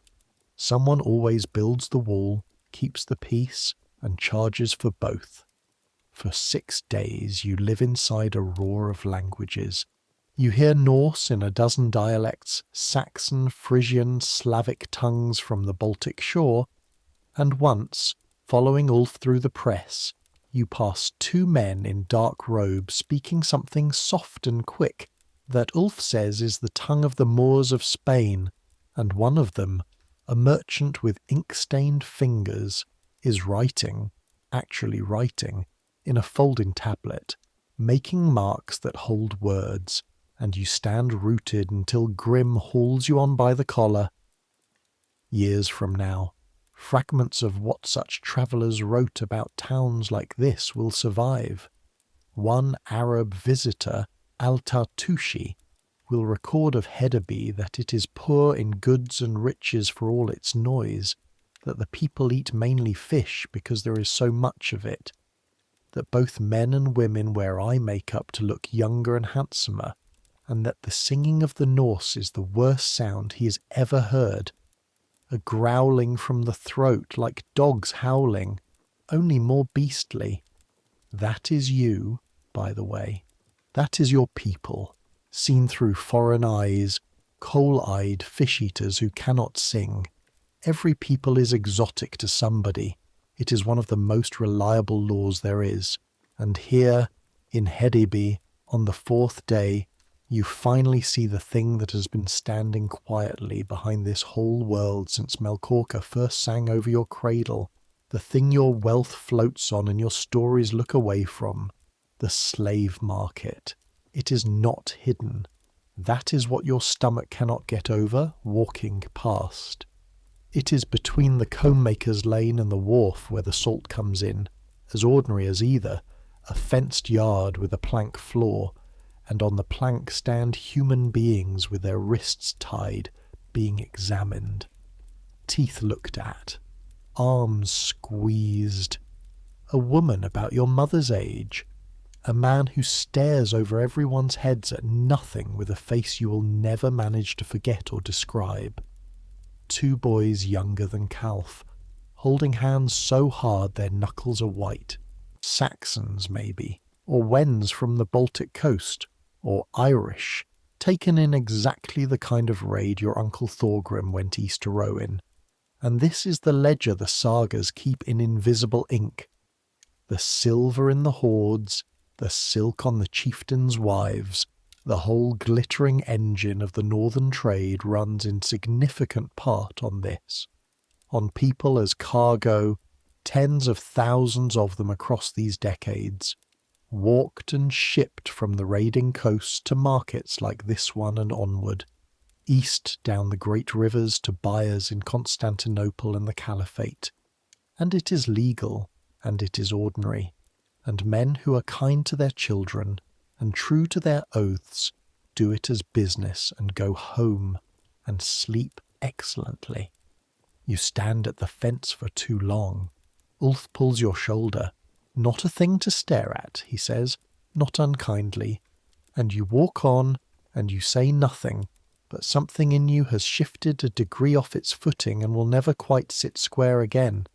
And this is the part of you that is most like us listening, 1,000 years downstream, and I will be honest with you. On this coast, in this year, that part has almost nowhere to grow. Almost. Hold the almost. Within your lifetime, the new gods' men will come north with, among their many mixed cargoes, the first arguments anyone here has ever heard against the fence and the planks and the tied wrists. It will take centuries. It begins, though, in lifetimes like yours, in boys standing at fences too long. You buy nothing in Hedeby for yourself but a handful of glass beads for your mother and a lump of amber with a fly in it, older than the gods, for Calf. Coal trades brilliantly. The hold fills with salt and cloth and the crate of Rhineland pottery, wrapped like a chieftain's corpse. And on the 7th morning you warp out of the crowded water and turn for home, and the voyage back is the voyage outrun in reverse and lived by a different boy. And I will spend it in one breath because the year is turning, and there is a thing waiting at home that this whole night has been keeping in the corner of its eye. The crossing, harder this time, 2 full gales ridden out under bare poles with the ship lying to like a patient animal. Kaupang again, briefer. The Northway again, thread through the needle field, and this time Ozur lets you call 3 of the marks yourself, and you call them right. And then one grey afternoon with the first real cold in the wind, a headland, you know, a smell, you know, wood smoke and dung and drying fish, and a small figure on the landing jumping and waving both arms, which is Calf, who has been walking to the point every afternoon for 2 weeks. And behind him the turf roofs of Ormsgard with the grass on them, gone autumn brown, and you are home, and you have been to the edge of the world, and the fjord is smaller than when you left, and it will keep getting smaller for the rest of your life, and that is the price Grim named, and you pay it the way everyone pays it, without ever having exactly agreed to. Your father takes your forearm at the landing, bone to bone, looks you over once. the way coal-priced cargo, and says, "You've grown into your wrists." Your mother weighs the beads in her palm like hack silver and then, just once, briefly, puts her hand against your cheek, which from her is a saga-length poem of welcome. Astrid receives the pin, inspects it, pronounces the head flatter than specified but acceptable, and wears it every day for the next 30 years. And that night there is fresh meat and the good ale, and the whole household packed along the benches in the firelight, and you and Grim are made to tell it, all of it. Kaupang, the crossing, the weather that was not a storm, Hedeby, the wall, the plank streets, the moors, the beast howling singing, and the small one's eyes are stones in the firelight, and you discover, mid-sentence, with the whole room leaning in, the last of this year's inheritances, you can tell it. The words come, the pauses land.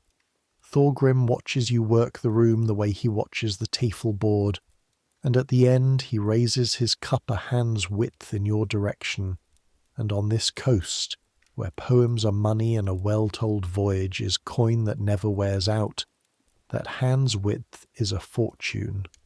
You do not tell them about the fence and the planks, you never tell anyone. Some cargo you carry alone. Autumn comes down off the mountain like a lid. The work turns inward. Slaughter month, when the arithmetic of hay is settled in blood and every animal the winter cannot feed is killed in one great red week, and nothing wasted.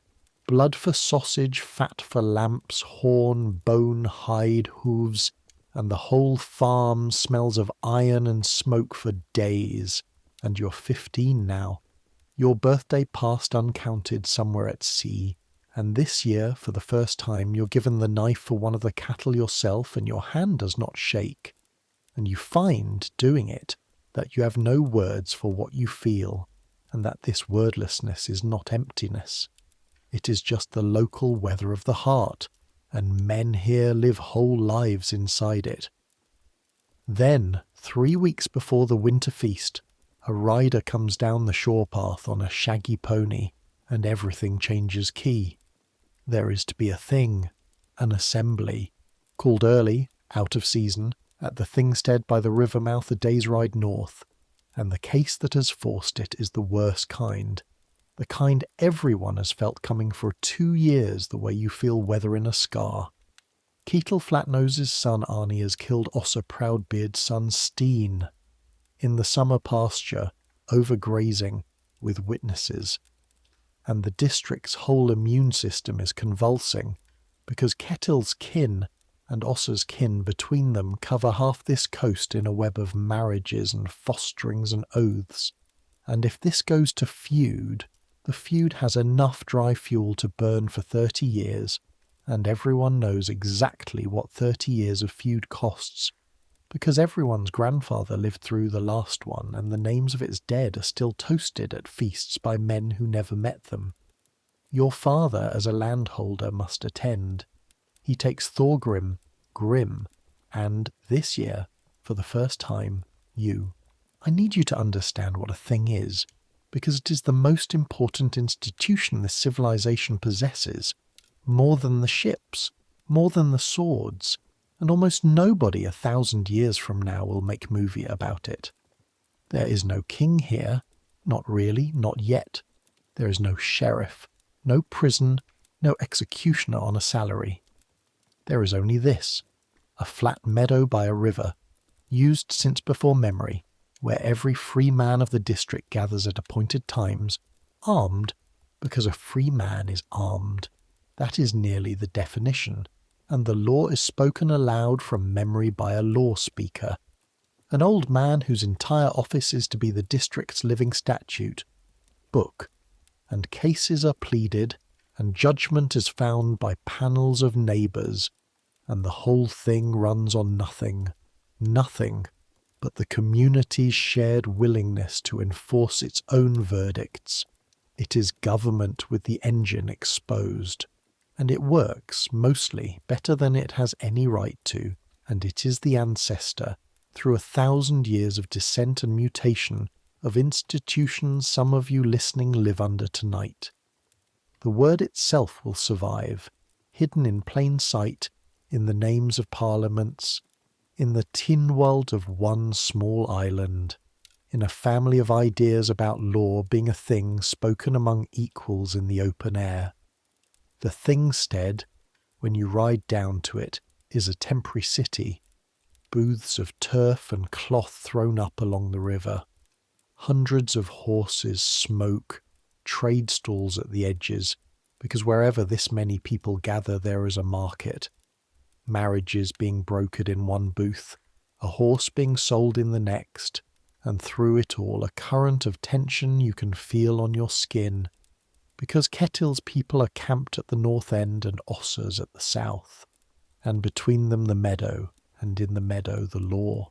The case takes 2 days, and you watch every hour of it pressed in the standing crowd of men and boys, and it is better than any story you've ever been told, because it is a story. That is exactly what it is. Pleaded by champions of memory who recite witness and precedent by heart, and its stake is the future of everyone you know. Arnie does not deny the killing. Denying a killing done before witnesses would make it murder, secret slaying, the unforgivable kind. Instead, he declared it at the next farm within the lawful time, which makes it an honest killing, which can be atoned. The pleading is over provocation, over precedent, over whether words Stein spoke about Arnie's mother were the kind of words the law prices, and the crowd around you murmurs and shifts with each point scored, 70, 80 armed men swaying like one animal, and at the edge of the meadow Osser Proudbeard stands with his surviving sons around him like a fence of spears, silent, terrible, grief worn as armour, and you cannot stop looking at him. Could you have measured everything this year, and you cannot find the measure of that. On the second evening, judgment. The panel finds the killing atonable. Vergild, man price is set, a sum in silver that makes the whole meadow inhale, plus terms, and here is the part that will stay with you longest. Arnie is not hanged. There are no gallows here. There is no state to build them. Arnie is sentenced to 3 years lesser outlawry, exile. He must be off this coast by the spring sailing and stay gone 3 winters, and while gone he keeps his life. But if he lingers, or returns early, then he becomes what the law calls a man who cannot be fed, outside the law entirely. Anyone may kill him without penalty, no Vergild owed, as if he were a wolf, and that is in fact the old word for it. And I want you to feel the engineering of this, the cold elegance. This society, having no prisons as wanting no endless blood, has invented a punishment made of pure absence. It does not lay a hand on you. It simply withdraws the community and lets the world do the rest, because in this country, alone is another word for dead, and every person standing in that meadow knows it in their bones and their winter stores. And then you watch the sentence begin, which is worse and stranger and more human than any execution, because Arnie, who is 20, who 2 days ago was a farmer's son with a temper, and is now a walking absence with the departure date, must cross the meadow in front of everyone to where his father stands holding 2 horses, and the crowd opens a lane for him, and no one speaks, and no one meets his eye, and men he has known since birth look through him, as if the law had already made him heir, and he walks that gauntlet of nothing with his back straight and his face grey, and beside you Thorgrim, watching, says quietly, to you alone, out of whatever he brought back from the east along with the silver and the scar, remember this, boy. This is what everything is for. The eggs, the swimming, the seat by the door, the ship, all of it is to stay on this side of that lane. and the two families meet at the Law Rock, and silver is weighed out on scales in the sight of everyone. Blood turned to metal in the open air, and hands are struck and oaths given, and the feud that would have eaten your children's children dies there in the meadow, unborn, killed by talking, and no one will ever make a saga about it, because the sagas are about the times this failed. Nobody sings the bridge that didn't fall, but you were there, and you saw the northern world do the thing it did best and told of least, and when you are old you will bore the young with it, and they will not understand until they stand in some meadow of their own. You ride home through the first snow of the year, 4 riders on the shore path, the fjord black and still on your right hand, the mountains white above, and nobody says much, and there is nothing anywhere but hoof-fall and harness creak, and the huge patient silence of the winter coming on. And you are 15, and you have this year hung off a cliff, crossed an ocean twice, priced silk, seen the fence and the planks, watched the law breathe, and you find that the thing you want most in the world at this exact moment is the smell of your own longhouse, smoke and wool and stew, and your alcove and Calf's cold feet, and that this wanting does not feel like weakness anymore. It feels like knowing the way home. Melkorka's stone taps at your chest with the horse's gait, small and flat and patient. Almost there now. Stay with me. But before the winter closes its fist entirely, there is one more thing this coast does with its young, and I have been saving it, because if you want to see exactly what this civilization thinks a teenager is for, you do not watch them work, you watch them play. 3 weeks after the thing, when the shore ice has set hard and black in the shallow bay below Hallstein's land, the word goes up and down the fjord, boat to boat before the boats are hauled out, sledge to sledge after. Games at the bay on the first still day, and on a windless morning so cold the air itself seems to have edges, so cold your nose hairs freeze on the first breath, and every exhale hangs in front of your face like a small ghost that won't leave. Half the district converges on that bay, and they come dressed for a feast, cloaks pinned with their best, because that is what this is. The winter games are the feast. The bull game is the meat.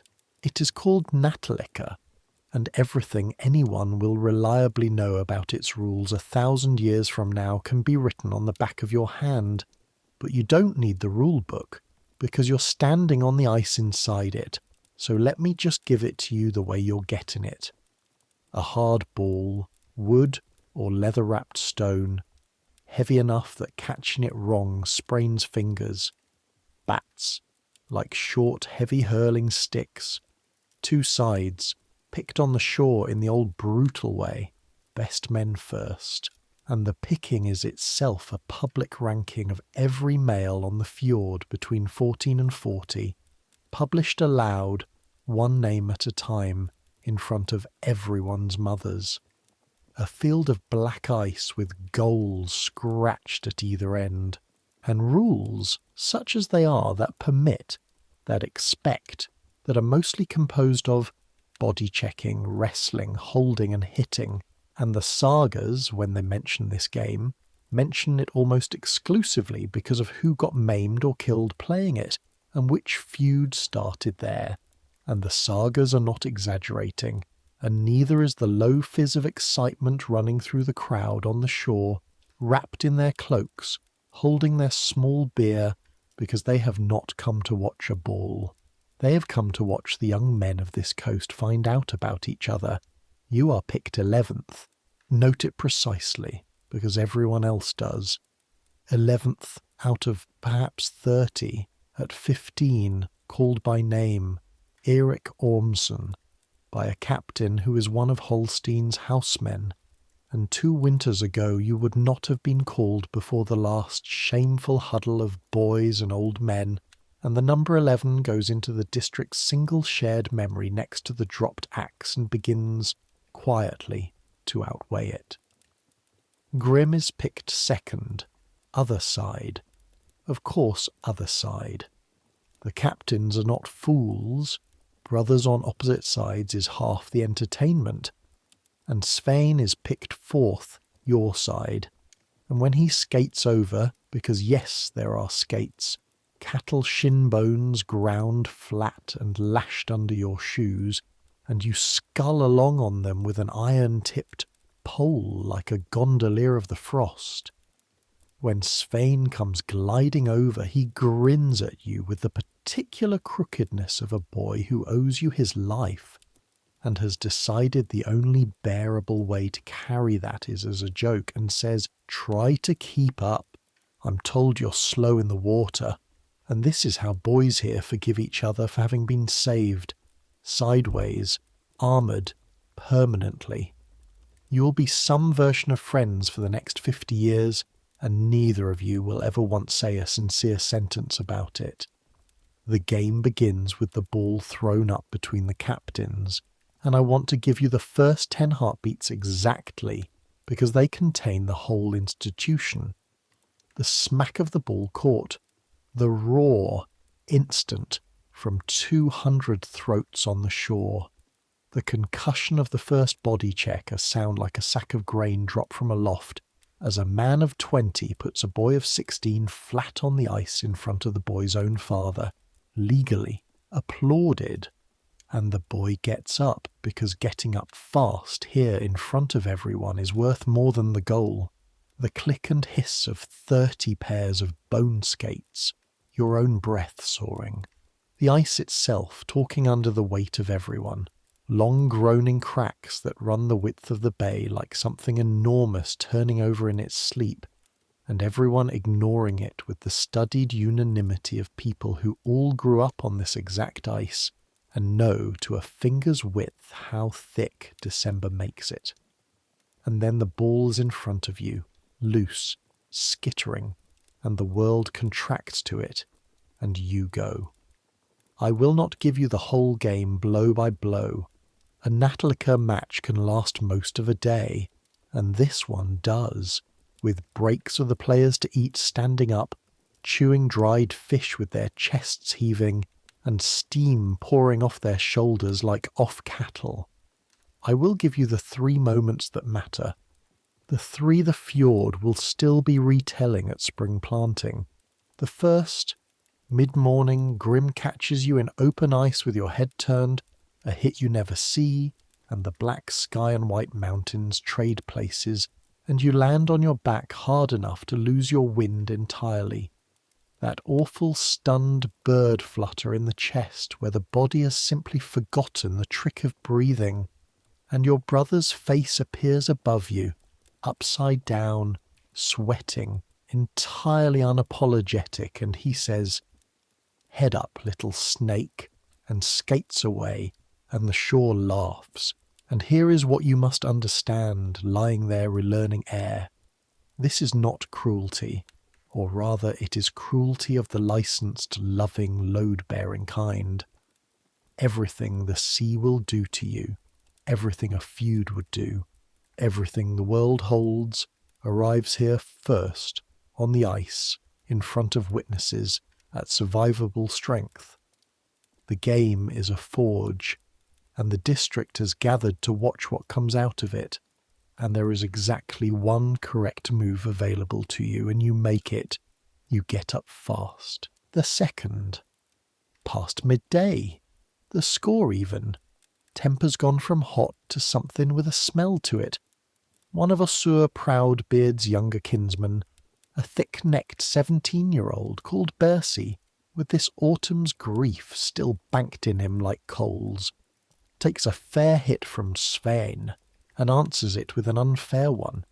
Bat first, high, a blow that misses Svein's skull by the width of a prayer and opens his eyebrow instead, and the ice goes bad in an instant, the way water goes bad past the skerry, sides converging, bats no longer held like tools.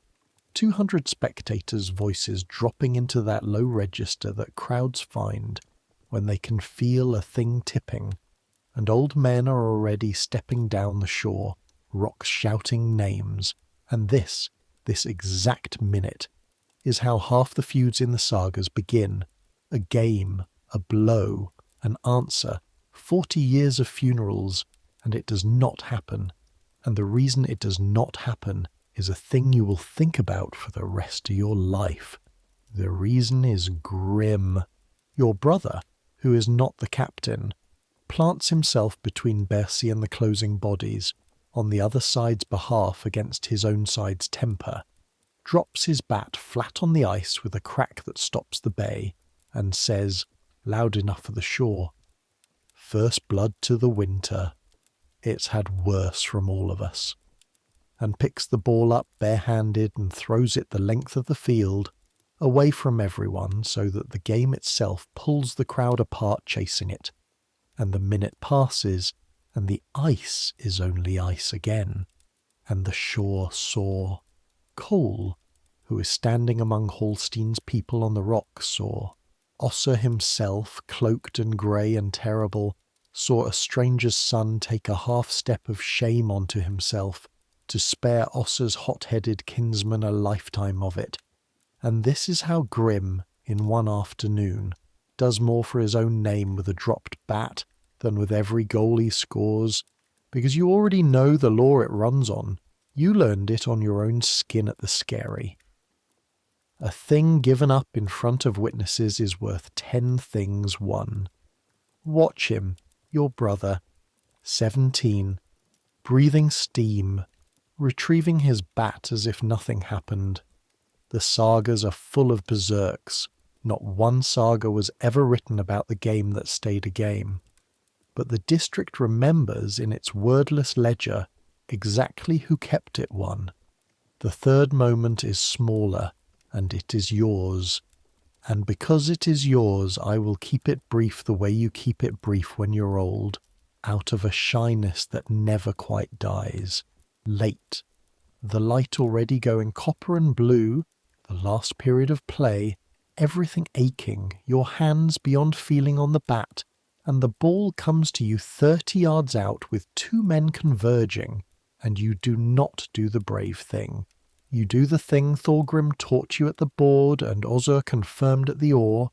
You refuse the straight line everyone can see. You drop the ball back to fat, slow, gap-toothed Ulf's 15-year-old nephew, the worst player on the ice, unmarked precisely because he is the worst player on the ice. And he stands there alone in acres of empty black glass with the goal in front of him and all the time in the world. And he cannot miss, and he does not miss, and the bay ends the day even, but for that one goal, and the boy who scored it will tell the story all his life. His story now given away, deposited, and his family will remember which Ormson gave it to him. And this, all of it, the whole roaring, bleeding, freezing, magnificent day is what it was for. Not the goal, the seeing. 200 people watch the coast's young sorted, tested, forgiven and priced, and no one drowned doing it, and no one will be buried over it, and everyone skates and limps ashore in the blue dusk to fires and hot broth and the retelling, which begins immediately before the sweat is even cold, because the retelling is the second half of every event on this coast, and always the longer half. You ride home in the dark on the sledge, packed in straw between Grim and Calf, under firs, under a sky so clear and deep the stars come down to the mountain tops, and part way home the aurora rises, green and silent and enormous, folding and unfolding over the whole fjord like a curtain in a wind from nowhere, and Calf whispers, "What is it?" And Grim, aching, half asleep, gives him the answer your grandmother gave you, the light off the armour of the dead, riding. And Calf watches it with his mouth open, and you watch Calf and the runners hiss on the snow and the horse's breath plumes, and your whole body is one glowing bruise, and you would not trade this night, this exact cold, this exact ache, this exact company, for the high seat of any king now living. 11th pick. Next winter you tell the darkness riding 6th. The darkness, as always here, declines to argue. It has seen 1,000 of you. It will see 1,000 more. It keeps its green fires burning all the way home. Winter on this coast is not a season. It is a siege. The light goes first.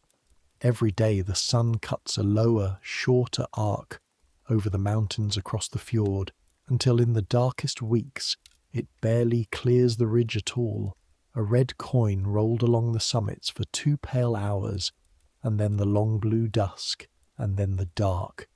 18 hours of it, 20, and the household draws in on the fire like fingers closing into a fist. Everything moves indoors and everything slows. This is what no one tells you about the fearsome Norsemen. For 1/3 of every year, the terror of Europe sits in the dark repairing things. That is the winter. Repair. The men mend nets by firelight, carve spoons, bowls, chest lids, axe hafts, shape and feather arrows, twist fishing line, plait rope from lime bark and horsehair, and the women spin, always, endlessly, spindles dropping and rising along the benches like slow rain, because it takes miles of thread to make an ell of cloth, and the loom thuds at the gable end, and the fire ticks, and someone tells a story. The stories are the other thing the winter is for. This is a civilization that keeps its entire self in spoken memory, lore and genealogy and navigation and myth, all of it stored in skulls and passed mouth to ear across the dark months like a fire kept alive, and on the long nights you get the full inheritance. Thor fishing for the world serpent with an ox's head for bait, and the sea rising when it took the hook. Odin hanging 9 nights on the windy tree wounded with a spear given to himself, to win the runes, a god paying for knowledge with agony, which tells you everything about what this culture believes knowledge costs. The names of your own dead going back 7 generations, recited by your father on the feast nights, Orm son of Eric, son of Grim, son of Orm, each name with one story attached like a bead on a cord, and you are made to say them back until you have them perfectly, because you are the cord now, and when your father's voice goes into the ground, the whole line will live nowhere but behind your teeth. And you learn, this winter, why the feast matters, why this whole world is so fanatical about hospitality, that its greatest god walks the roads disguised as a beggar, testing who will feed a stranger. It is not manners. In a country where winter is a siege, the open door is the difference between a community and a scatter of doomed households, and generosity is not a virtue here so much as a load-bearing wall. A chieftain is literally called a ring-giver, gold-breaker, the one who divides the hoard, because wealth that sits is dead, and wealth that moves binds men together. And the stingy man is despised not because greed is rude, but because greed, in this arithmetic, kills. At the midwinter feast, Jol, the old word that will survive 1,000 years and a change of gods to live inside the word Yule, the household eats the year's best in the depth of the year's worst, on purpose. Candles and firelight beating back the dark, oaths sworn on the boar, ale going round, and toasts to the dead. And this year, when the cup comes to you, your father watches you stand and speak the toast to your grandfather, the poorest chieftain's son who died the richest and never won anything where people could see, and you do it well. The pauses landing, and afterward Thorgrim leans over and says, "Next winter, the genealogy is yours to speak," and passes you the taffel board, and this winter, for the first time, 1 game in 5 is yours. You beat him with the fisherman's gate. He laughs once like a door slamming, the good eye bright. Somewhere behind you your mother's spindle does not pause, but you know she saw. I could keep you at this fire all night, and part of me wants to, but the years are pulling now, so let them pull, gently, the way the current took you and Svein, and do not fight it. Feel the time begin to slide. Spring comes, the ice goes out of the high lakes with a sound like distant war. The cattle stagger out of the byre on winter weak legs into the first grass, drunk on light, and the whole farm laughs at them, every year, the same laugh. You climb the cliff for eggs again, and this year Calf, 10 now, goes on the rope over the edge for the first time, and you hold the top, and you feel the small weight of him jerking on the line over 200 feet of air, and you understand your father and your uncle and every adult who ever watched you do anything, all at once in one cold rush. It never stops being terrifying. They just get better at holding the rope with a calm face. That is the whole secret. There isn't another one. Calf comes over the lip with 9 eggs and a grin like a split melon, and you say, "Father took 30 at your age," and hate yourself a little, and see the hook set in your brother exactly as it was set in you, and the machine of this coast turns over one more tooth. Summer, another voyage, longer. Grimmer board as Cole's second now, and you stand in your own full watch, and Ozur, gods help you, letting you take the steering oar for a whole afternoon of easy water, while he sits on the cargo mending a shoe and pretending not to watch, and the ship alive under your hands like a bird held loosely, firm enough it can't fly. And somewhere in that afternoon 15 becomes something else, not a number, a footing. Autumn, slaughter month. The thing again, an ordinary one this year, boundary disputes and a marriage settlement, and you standing in the meadow among the men, and this year 2 of them ask your opinion of a horse, and listen to the answer, and in that second summer, one small, hard thing, because the years are not all gifts, and you would not believe this coast if I pretended otherwise. Ulf, gap-toothed Ulf, who walked Kaupang with you at dusk pointing with his chin, who taught you which knots slip and which men do, goes over the side in a following sea somewhere south of the islands, between one bale and the next. No cry that anyone hears, and the ship comes about and quarters the water until dark, and the sea gives back nothing, because it never bargains and it never explains. There is no grave. There's a stone raised later at the edge of his brother's infield, with his name cut into it, and there is a sea chest delivered to his widow by Cole himself, every item accounted for, and there is one evening on the homeward run when Oza, who has not spoken since it happened, says to the steering oar, "Not to you." 40 years he bailed beside me, and nothing else, ever again. And you learn the last sea lesson, the one under all the others. This trade does not take payment in fear. Fear it ignores. It takes payment in people, on its own schedule, without malice and without appeal, and the men who go back out every season anyway are not fools and are not heroes. They are simply people whose lives are on the water, doing what everyone everywhere does with an unpayable debt, carrying it and working. At the winter feast his name joins the toasted dead, and you stand for it, and the ale is bitter and right, and Calf, watching you drink, learns the name he will someday teach. Winter. Stories. The genealogy is yours to speak. You speak it clean. 7 generations. Not one bead dropped. And your father closes his eyes to listen, which is the only way you ever catch him resting.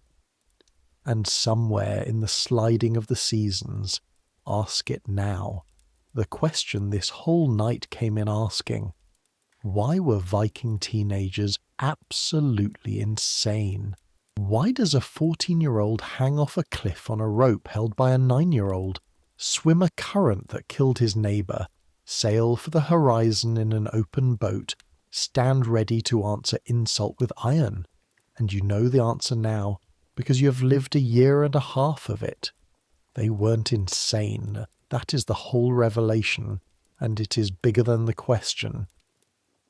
Every single mad thing this boy did was the sane response to the world as it actually stood around him.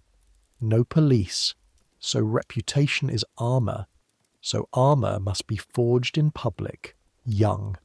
No banks, so honour is credit, so credit must be established before you need it. No state, so family is everything, so the family's standing is bought with the bodies of its young men, and everyone knows the price going in. No anaesthetic, no antibiotics, no rescue coming ever. So fear must be trained like a dog, early, because the sea will not wait until you are 25 and settled. Half of everyone dies before they grow up, so the ones who live are compressed, hardened early like blade steel, given the knife and the oar and the toast and the genealogy at ages that would make your modern hair stand up. Because childhood is a luxury, and luxury is a function of safety, and there was no safety anywhere for anyone, ever. They were not wilder than you. They were exactly you, run on different terrain. Take any teenager sleeping safe tonight 3 streets from where you're lying, put their whole nervous system on that coast in that year, and inside 2 winters they are on the cliff, on the rope, at the oar, because the young of our species are not reckless by defect. They are risk-priced by design, built to spend themselves establishing a place in the world while the spending is cheap, and every culture in history has aimed that engine somewhere. This one aimed it at the sea and wrote poems about where it landed. Yours aims it elsewhere. The engine is the same engine.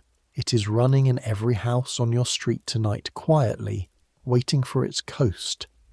That is the thing to take with you past the edge of sleep. The past is not another species. It is you in different weather. And now the weather is turning again, and the fire is low. So let me bring you home for the last time. It is the 2nd winter, late, the turn of the year 995, and word has come up the coast the way word comes, boat to boat, mouth to mouth, that the world is shifting under everyone's feet.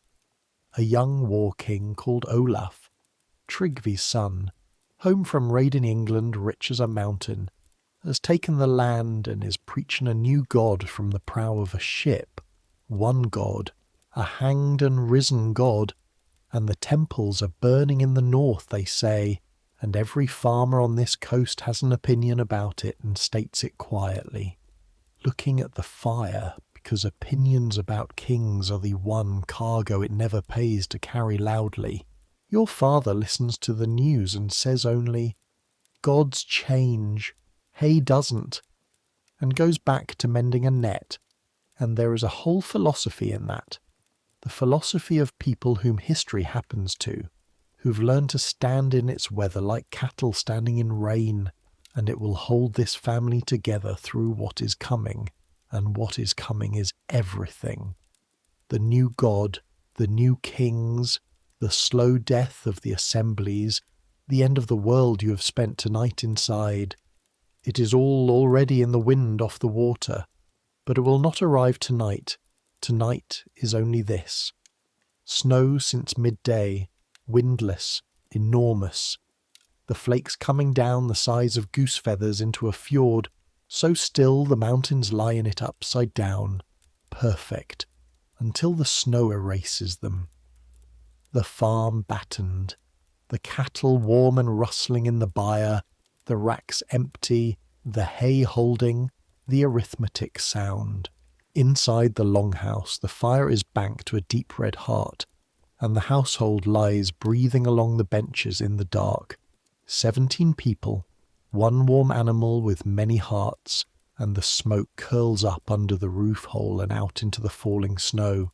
You are the last one awake. You're often the last one awake now. It is a thing that happens to the ones who are being handed the memory. You sit near the embers with a half-carved comb in your hands, antler dust on your knees, and you're not carving any more.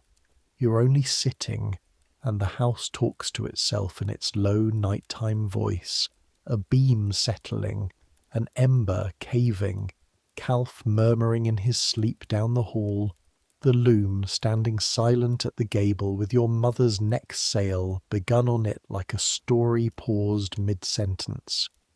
16 this summer. The years ahead stand out in the dark the way the coast stands out from the steering oar. Only the nearest marks visible, the rest a blue guess. More voyages, that much is sure. Ozur has said in grunts that the western route can be learned, the route to the islands and beyond, where the sagas will one day plant your people on shores that do not yet have northern names. Perhaps that. Perhaps only this fjord, this turf roof, another Eric someday holding a rope at a cliff top with a calm face. From here it is all one darkness with a red coin of firelight in it, and you find you're not afraid of it, the way you are no longer afraid of the black water past the skerry, not because it got smaller, but because you learned the angle. Aim above the thing you want. Let the slope deliver you. You bank the fire.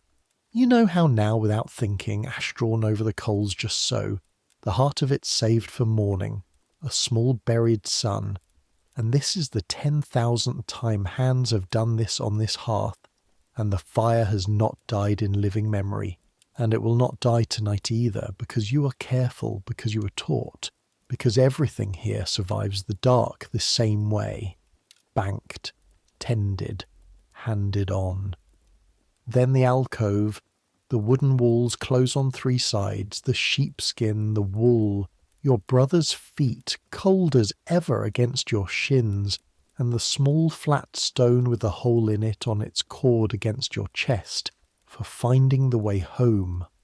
Though you are home, though you're already there, listen, the snow is still falling.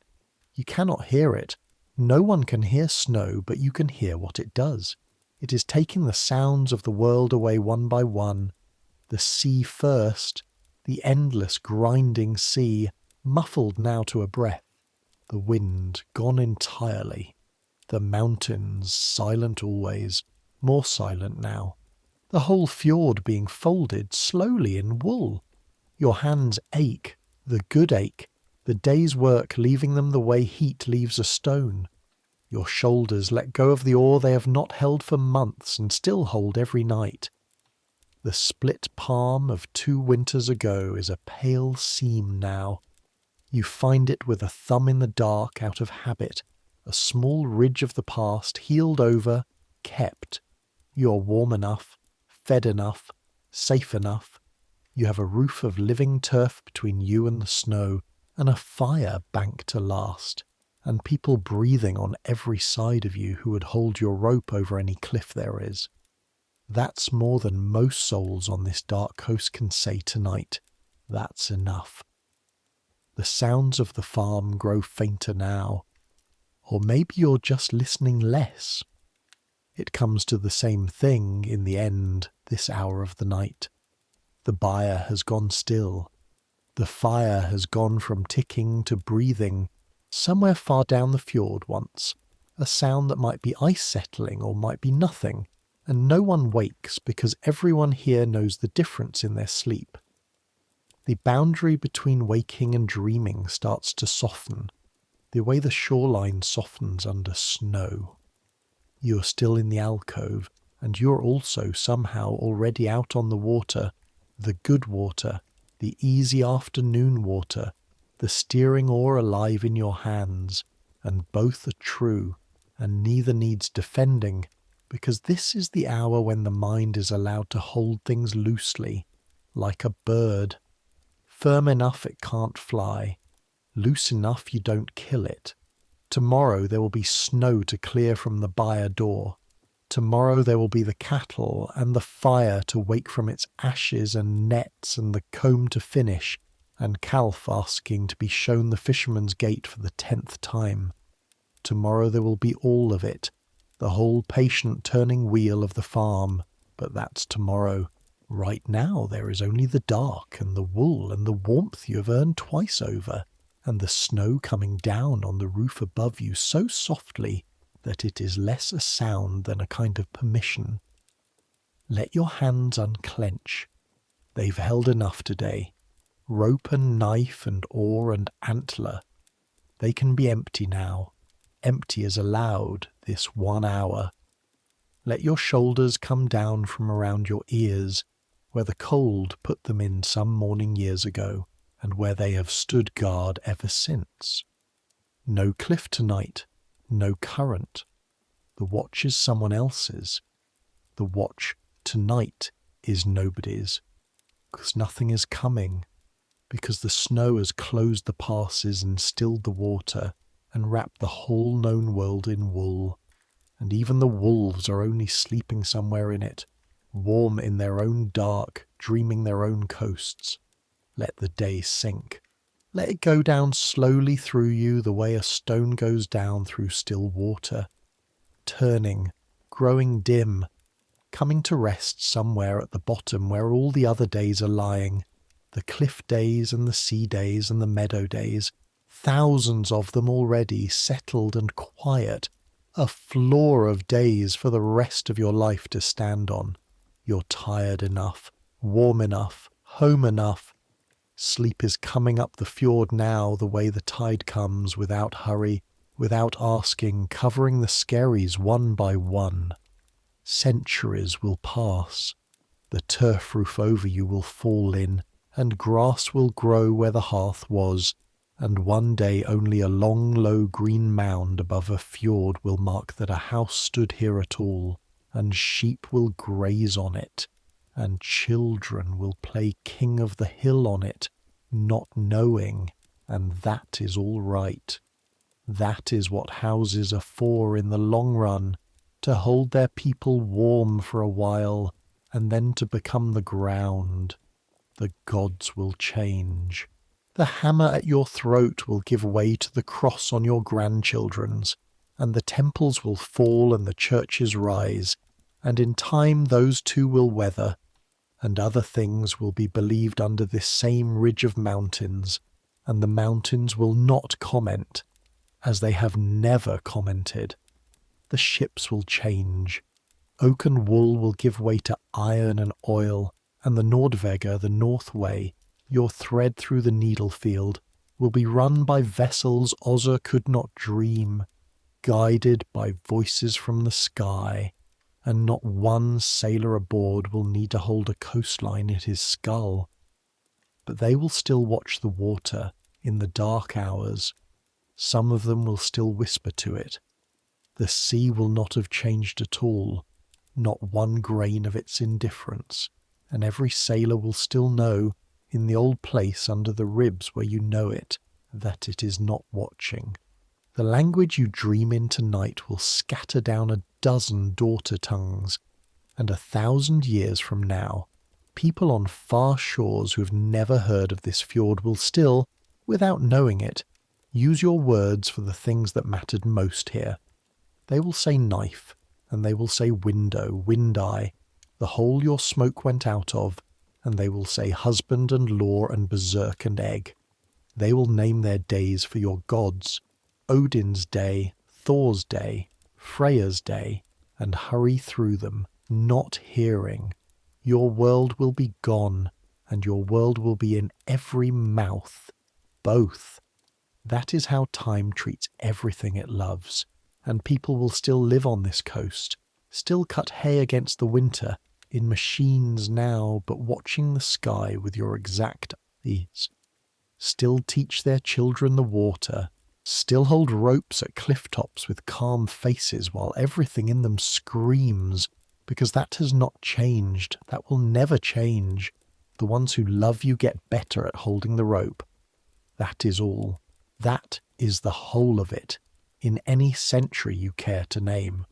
The young will still be spent early and gloriously and terribly on whatever coast their world builds for them, and the old will still watch them go with your father's face, saying little, mending nets.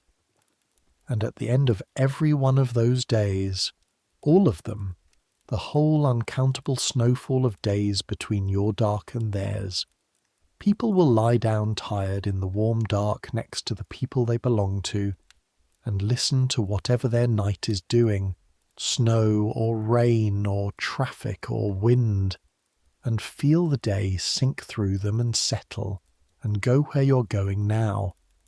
Some things don't change. The human heart doesn't change. The need for rest at the end of a long day, that doesn't change either. So let it come.